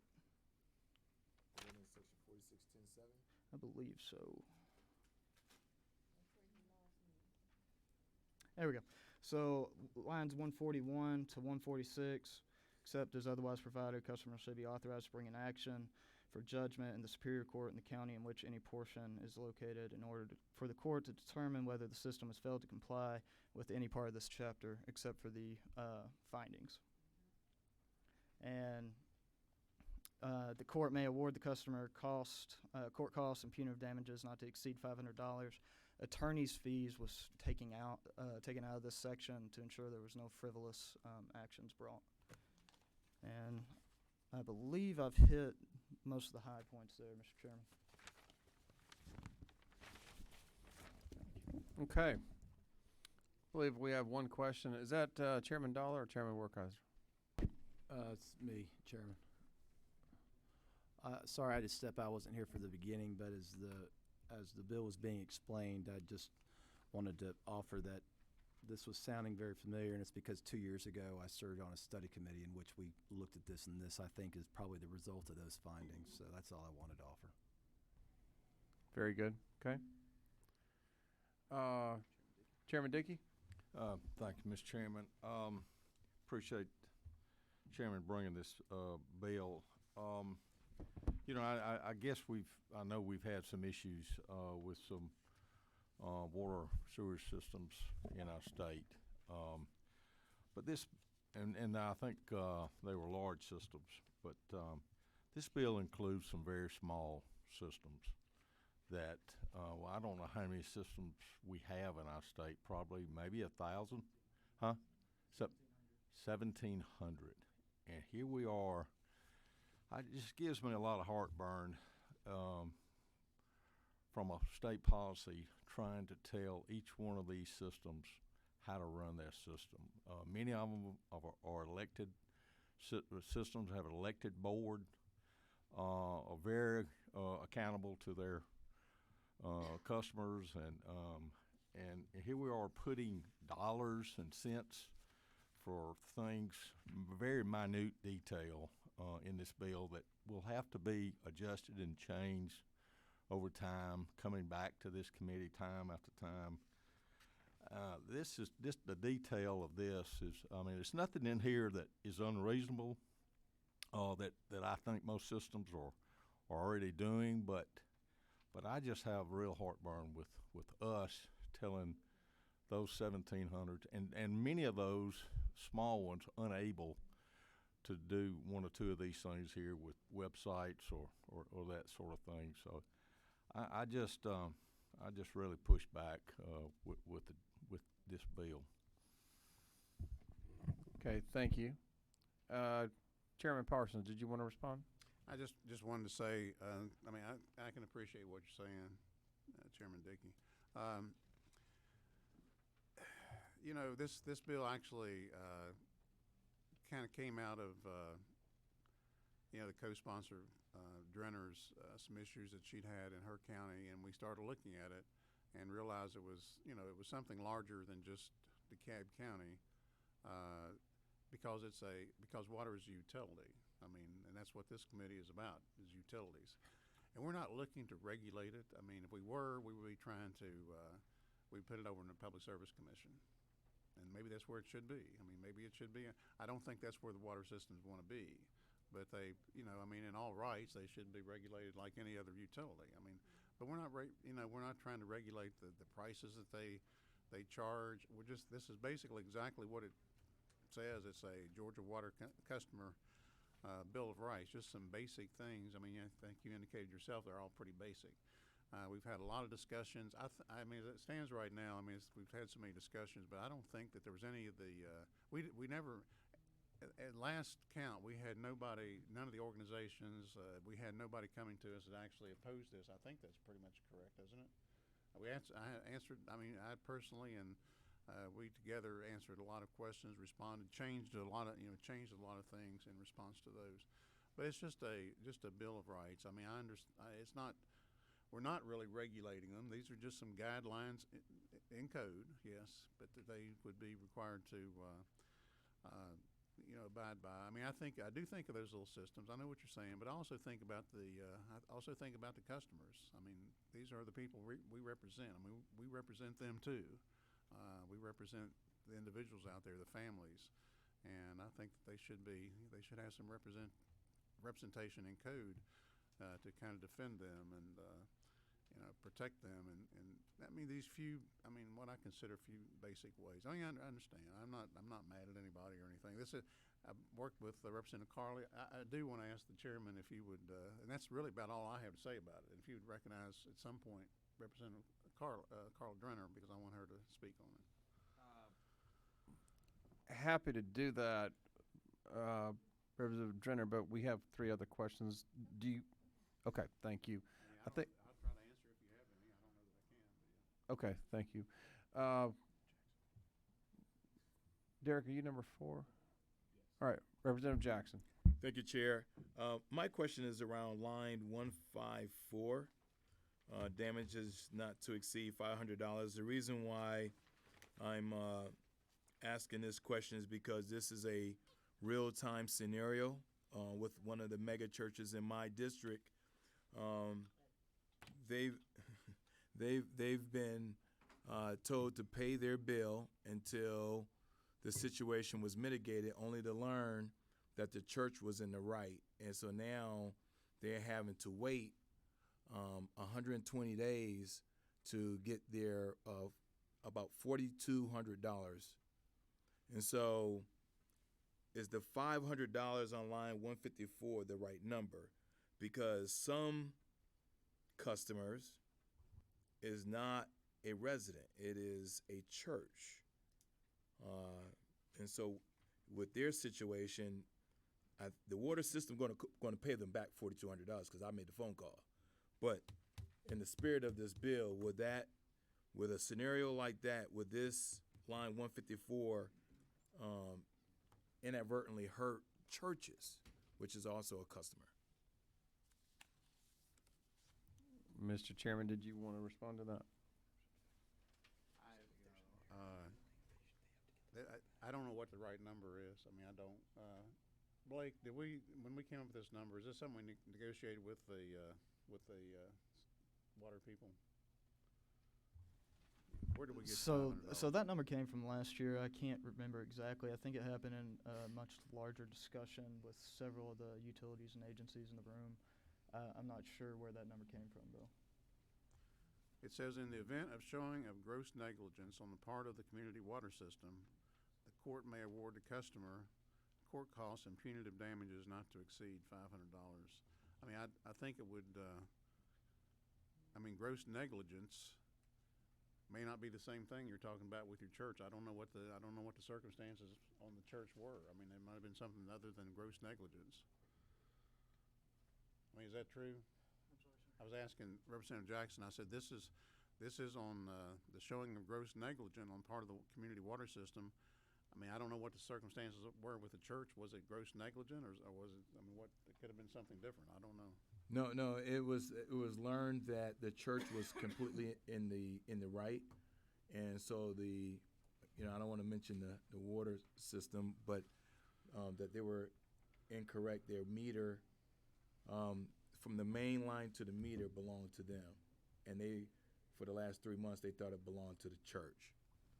And so they paid that bill.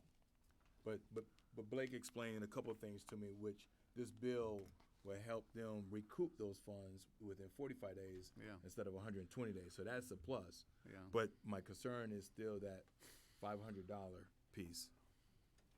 I don't know. It's up to the The number in there is up to the, the wisdom of the committee. I don't know. I mean, I can't tell you. Damages, yeah. Yeah, I'm not sure if what part of that 4,200 will be considered damages. That's what I don't know. I understand. They just gave me the overarching number. I may be able to address that.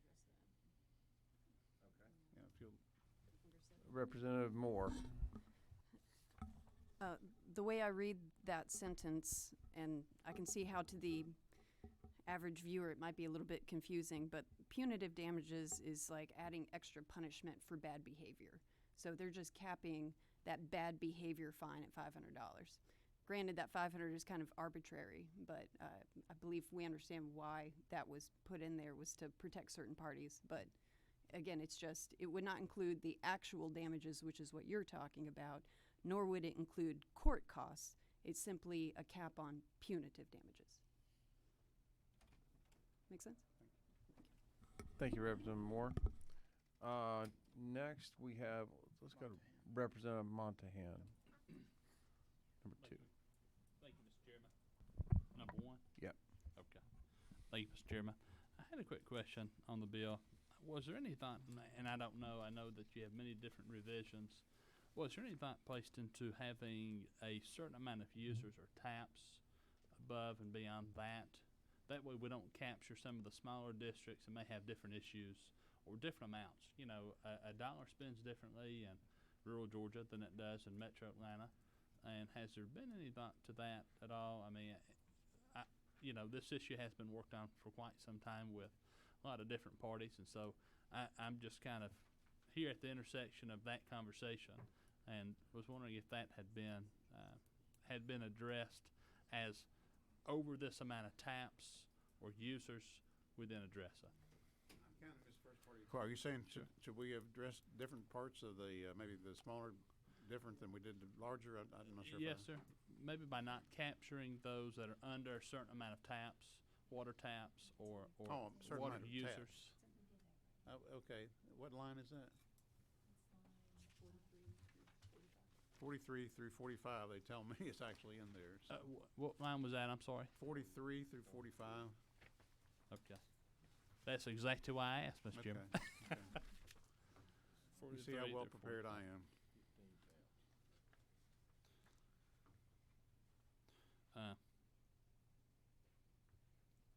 Get another question?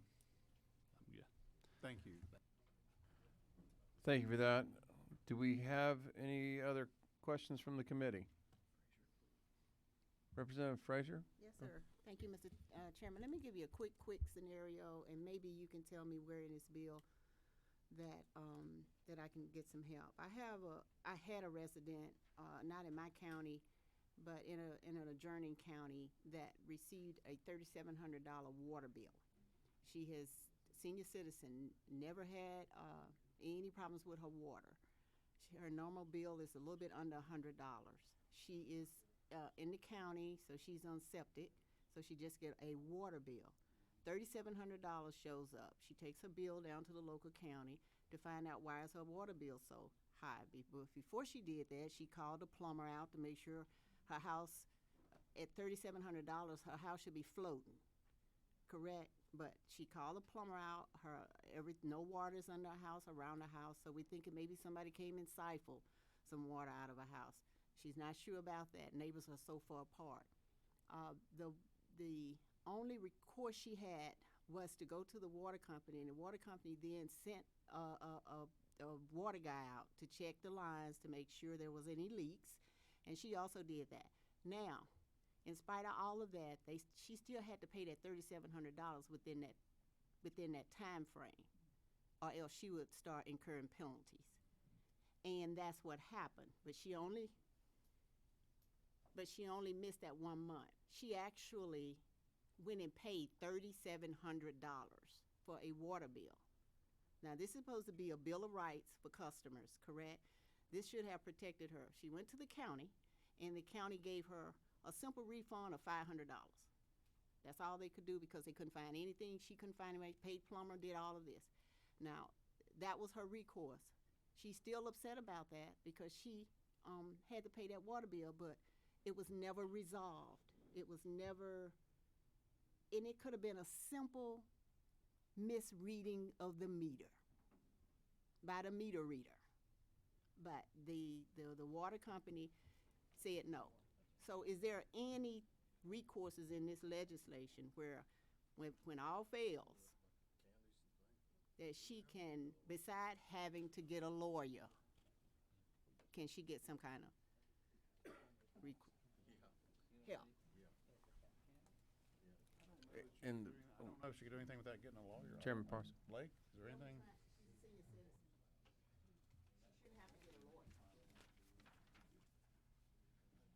Oh, I don't know. I mean, I think that, I mean, she would have, I mean, it would come down to something like that, I would think. I mean, she would have to be able to, I mean, if they insisted that she had used that much water, which obviously she didn't, but it seems to me that they would have to show, they'd have to have some kind of show somehow that she used that much water. I mean, what would be the? I'm going to defer to committee analyst. So, so as far as that individual situation, I can't say in the legality of it, but what the bill does is if they have acted in gross negligence or if there is an error in billing and after you go through the appeals process and you take it to the court has the burden of proof of preponderance of evidence, which is the lowest burden of showing that they did not basically violate this portion of the Bill of Rights.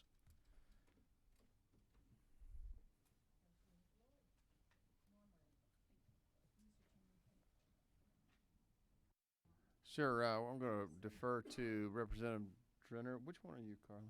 7. So, Representative Frazier, that's really illustrates to me the reason behind the continued work on this particular bill. If you look at the information about the payment on line 94, and you scroll through that section, in particular lines 110, your example should have been able to have pointed to the fact that their bill was itemized and told you how much that individual would have used on their bill, not stating that they did.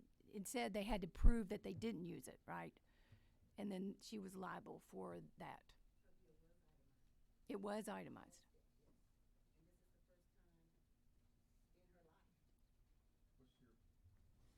Gloria, what's your microphone? 2. 2, okay.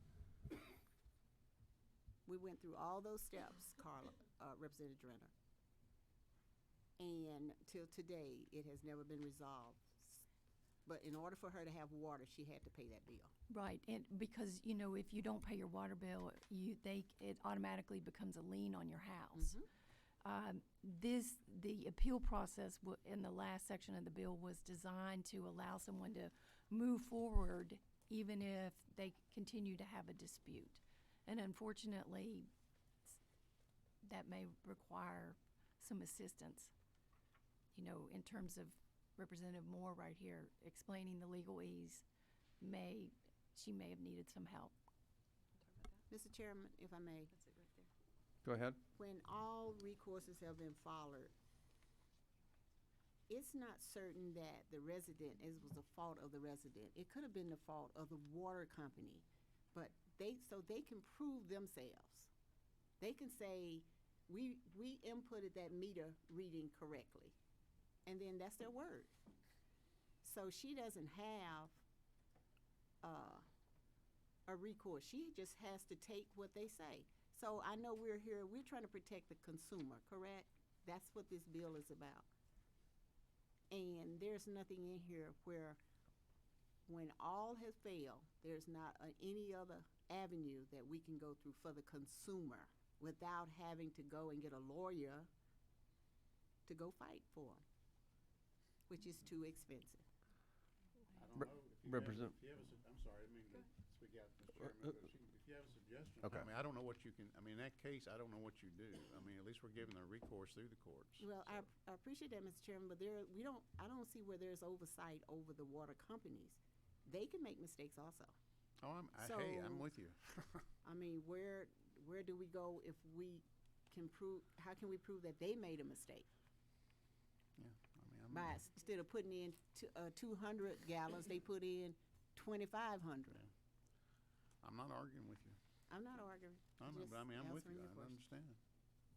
That's all I'm saying. We just need to make sure we have something. If you're gonna make this bill, make it a strong bill of rights for the customers, Well, for situations like that. Thank you, Representative Frazier. Representative Moore, did you have something? Can I come back to you? Representative Montahan had something. It was in response to Representative Frazier. Is that okay, Mark? Oh, yes, sir. Well, ahead. Ms. Frazier, I don't know if it's a full answer to your question in the scenario that you described, but line 34 does talk about, line 134 is part of a subsection that talks about billing errors. And I know that your point is that we need to prove that there first was an error. But in the event that a billing error is discovered, that there are provisions that would require the water provider to either issue a credit or a cash refund. So to the extent that that requirement doesn't exist in law now, this would at least require that. That's on line 34 or 134? 134. 134? Mm-hmm. I see the receiver accurate and timely bills. Mm-hmm. A cash or check refund to the overpayment. Okay, thank you.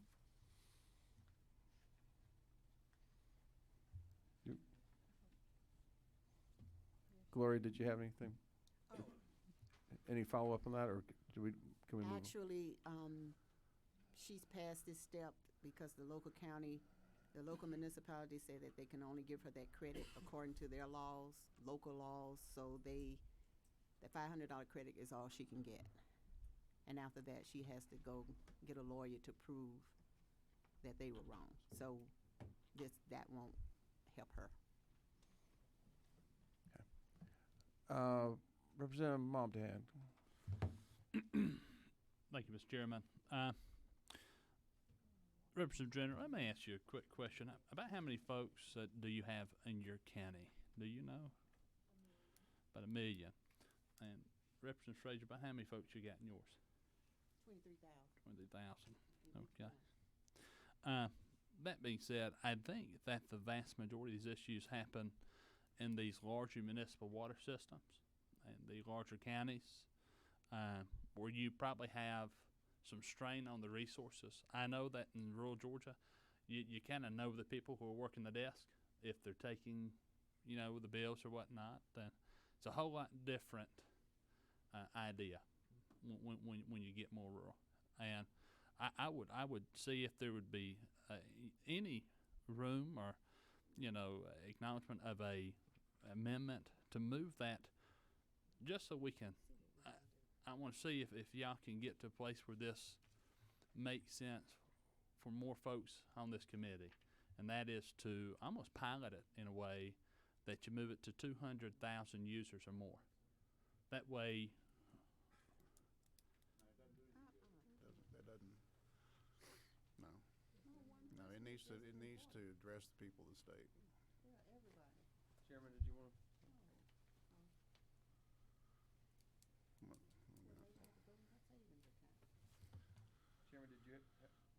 Chairman, did you have a response?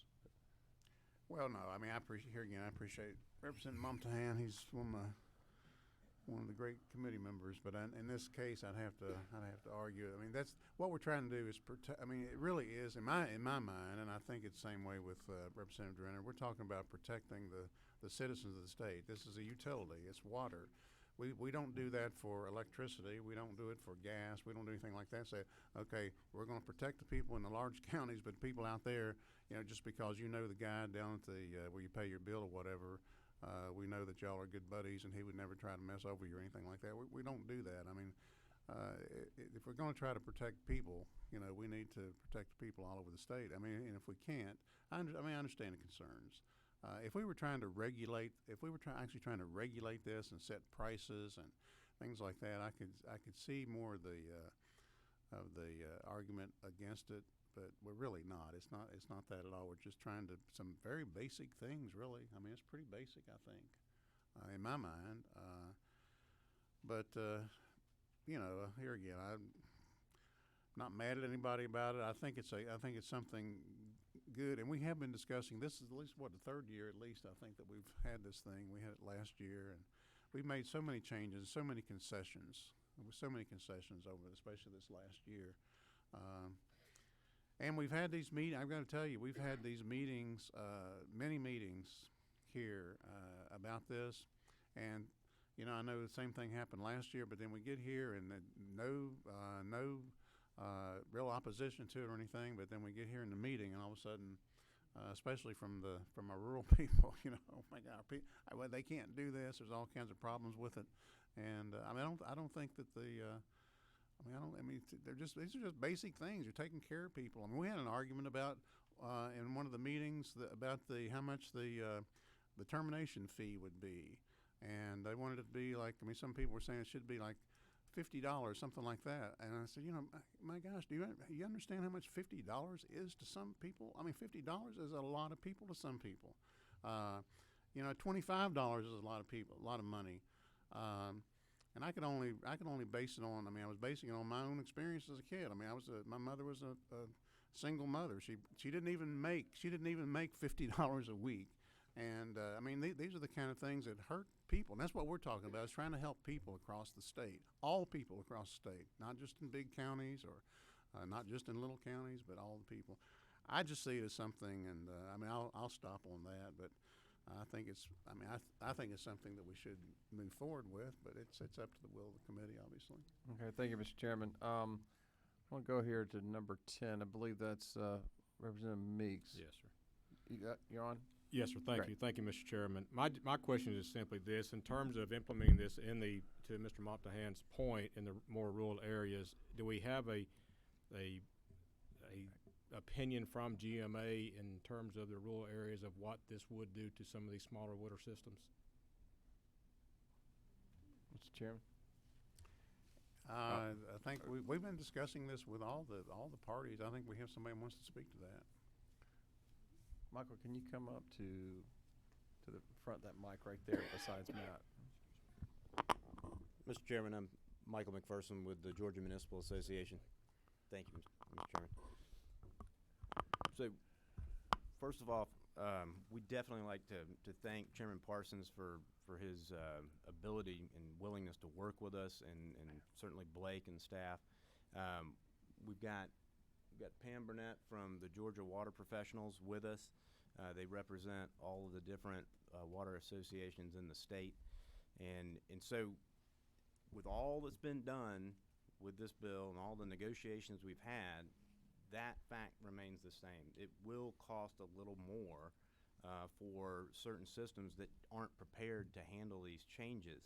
That's just a fact.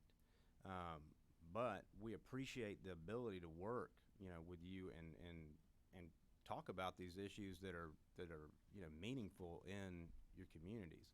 We know what happened in Representative Drenner's county. This is the first I've heard about Representative Frazier's issue, but those are things that should be dealt with. But at the same time, these systems deal with folks that would try to use these laws against the systems themselves, and that's something that we have to be cognizant of as well. And we've tried to get to that in drafting something that wouldn't allow for abuse, but that remains, you know, to be seen. The more leeway you give certain folks, the more they will take. And so, with that, Mr. Chairman, you know, the smaller systems will have to figure out how to implement it. And some of these small systems are very, very small. Okay, thank you, Michael. Any questions from the committee? I know you had a question. I want to go to Gloria. Thank you. Thank you. Is that okay, Gloria? Okay. Representative Moore.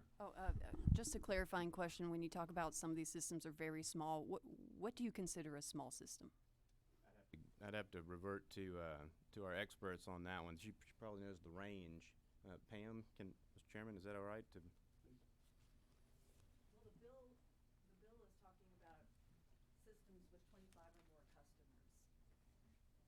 There are systems, of course, that serve mobile home parks that I think you had signed up, forgive me, I think you had signed up to speak to this. I did. So let's go ahead and have you do that. It's 5 o'clock. We need to move this along and Sure. so forth. Could you just speak into the microphone, introduce yourself, Sure. and address the question? Thank you. Thank you very much, and particularly Chairman Parsons and Blake and Representative Drenner. We have worked hard with you all on this bill, and my name is Pam Burnett. I'm the Executive Director of the Georgia Association of Water Professionals, and we actually represent utilities and water purveyors that are not the smallest. We're more mid-size and large systems in Georgia. There's another organization called the Georgia Rural Water Association, and they represent the very, very small systems. So, but we have checked with the rural water folks, and they haven't found a lot of trouble with this bill. We've worked hard on this bill was much more prescriptive. We're not here actually to support it or oppose it, but just to state any other concerns that we have, which in general we agree with the pushback on anything that challenges home rule. However, I can't really say that there's anything in here that the systems that we work with can't implement.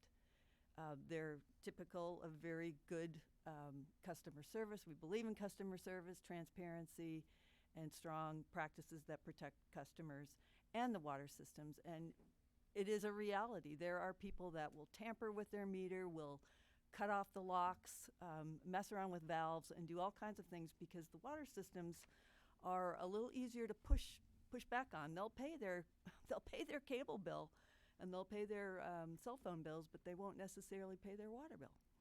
So that is why we feel like we have protections in here for the water system as well, because we need to make sure we're providing service that's at the most economical, well-run business. So I would just say we're neither opposed nor supporting. We're just very pleased to have been able to work with everybody and get to a point where we think that most of the systems can implement the bill. Thank you very much. Representative Moore, did you have anything more? We need to move along, if not. Okay. Chairman Dickey. Thank you. I'll be quick. Just wanted the committee to know in a prior life, I was one of these small system operators. We had about 25 or 30 hookups in my small community that my family owned a water tank. But it will be difficult for some of these smaller systems to really do. I'm not saying they can't, but it's going to be some push-up back a couple of these things. But anyway, it's large systems. I know they have had issues, and Representative Frazier, my daughter had almost the exact same situation here in Atlanta. Her bill was $2,000 a month, but she got it resolved. It really did. So anyway, thank you. Sorry. Thank you, Chairman Dickey. Representative Frazier, I appreciate your quick, patience. Yeah, thank you. Mr. Chairman, is there any way that we can put any type of language in this bill to have another dispute level for customers when they disagree with the local counties on the resolution of their bills? Is there any way that they can actually go to maybe the state water and utilities company to have them review it? Mr. Chairman, did you want to answer that, or did you want to defer? I've just we could do anything with the bill, Representative Frazier. Conceivably, the committee can do anything with it. I mean, we could conceivably put it in the Public Service Commission. But I don't think that. I'm just talking real. I think you can kind of get a gauge of the committee here. I don't think that would happen. I would. If you have stronger language, I'm okay with it. I don't know if the committee is, but if you want to present it, I'm willing. Myself, I can't. I don't want to speak for anybody else. And Representative Drenner and Representative Moore too has been involved in this. I guess kind of my feeling is it's this is the second year of the 2-year term. So, I mean, we might as well do something with this thing before we leave here today. The way I look at it, we might as well vote it up or vote it down. There's no use to put it on the table or anything like that anymore. We do something with it, because then next year we'll probably want to come back with another bill. That's what it comes to. There's no use trying to save this. I mean, if it fails, it fails. If it flies, it flies. That's the way I look at it. Mr. Chairman, I want to support this bill. I just thought since we were in the committee process, that would be something that maybe Representative Drenner could consider, and it could be a one-liner just saying if you dispute the charges, I mean, the resolution that was, you have that option to go to the next level. That's basically all I wanted.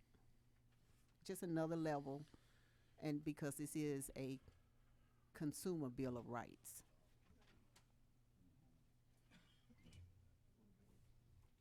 Representative Drenner, did you want to address that?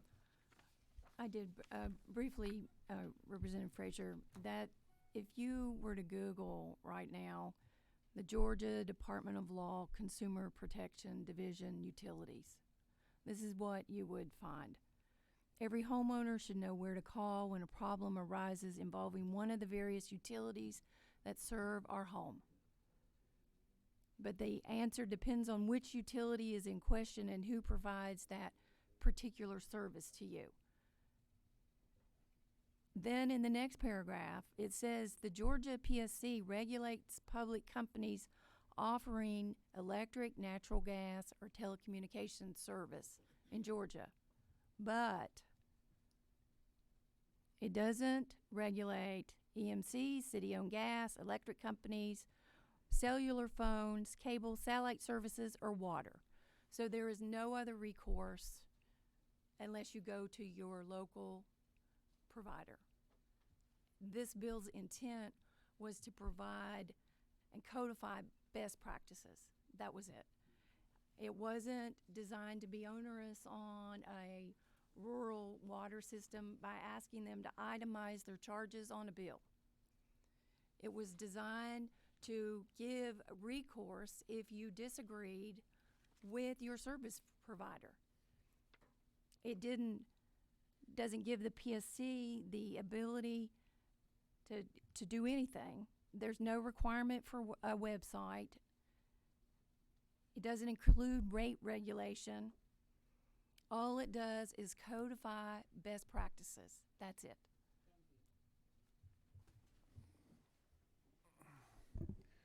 Okay, we've had a couple people that additional people wanted to speak, and first of all, I appreciate your patience so much. I know the hour's late. Sorry. Yeah, Fatima Ladipo with City of Atlanta. I'm sorry, Fatima.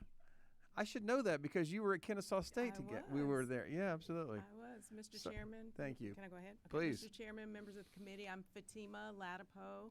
I'm Director of Government Relations for the City of Atlanta. I'll be very brief. I just want to thank Chairman Parsons and staff member Blake. They worked very closely with us. We provided a lot of feedback in addition to the feedback that the Water Association provided. And I would say probably the majority of the things that we recommended are included in the bill. Thank you very much. Thank you for being brief as well. Star McKenzie from DeKalb County Water resident. Star, you here? Yeah. Thank you. Please, go ahead. Thank you, Chairman. Thank you, Representative Drenner. I have been working with residents of DeKalb County now for 4 years. And that is because when they went to their county for help with their unfair water bills, they were met with what you talked about. And, you know, to me, this bill is a very mild approach considering what the residents of DeKalb have gone through. I started a group, Unbelievable DeKalb Water Bills, in 2016. We now have over 4,000 members. I've handheld so many of those members through this process because it is like you get heartburn thinking about the small organizations.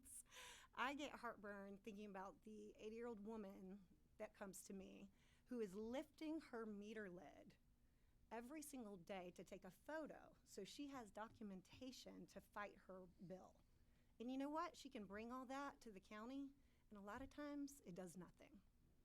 So to me, this is just basic, it's not, to me, okay, you guys are representing the people. The people do not have anywhere to go once the county says, this is correct, pay it. So if this bill is imperfect, that's okay. Can y'all work together so that people of DeKalb County who are struggling, people contact me that cannot get out of their home because their water bill is so high they can't sell their home. I had a lady contact me that is not bathing her children because of the cost of water. So this is a real problem. And $2,000, $3,000, yeah, there are those, but there are also still, to this day, people coming with $20,000 water bills. I think that was just a couple weeks ago.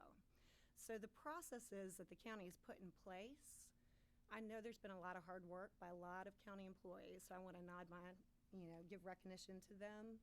But the processes that have put into place, they're not working as of yet. So my push has always been make it fair until they can prove that it's fixed. And they've got a long way to go. They're in the middle of a huge conversion of billing software. They're starting a years-long meter replacement program. So to me, I think it's actually going to get worse before it gets better. So residents need protection. They need oversight, and the county has proven that time and time again. So I ask you to think of the residents. Thank you very much. Any questions from the committee? Okay. That's all the testimony. Any further comments from the committee? I know the hour is late. Okay. What is the will of the committee?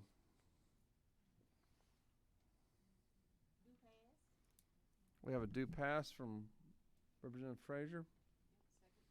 A second from Representative Moore. Any further discussion? No amendments being discussed. No further discussion. Okay, all in favor of the motion do not pass from Representative Frazier. Do pass. I'm not thinking. Representative Frazier move for do pass. Second by Representative Moore. All in favor of the motion do pass, say aye. Aye. All opposed? Okay, can I do a hand count? Raise your right hand for do pass. Raise your right hand. 1, 2, 3, 4, 5, 6, 7, 8, 9. And do not pass. Raise your right hand. 1, 2, 3. 9 to 3. It passes with a 9-3 recommendation. I appreciate everybody's patience today. We are adjourned.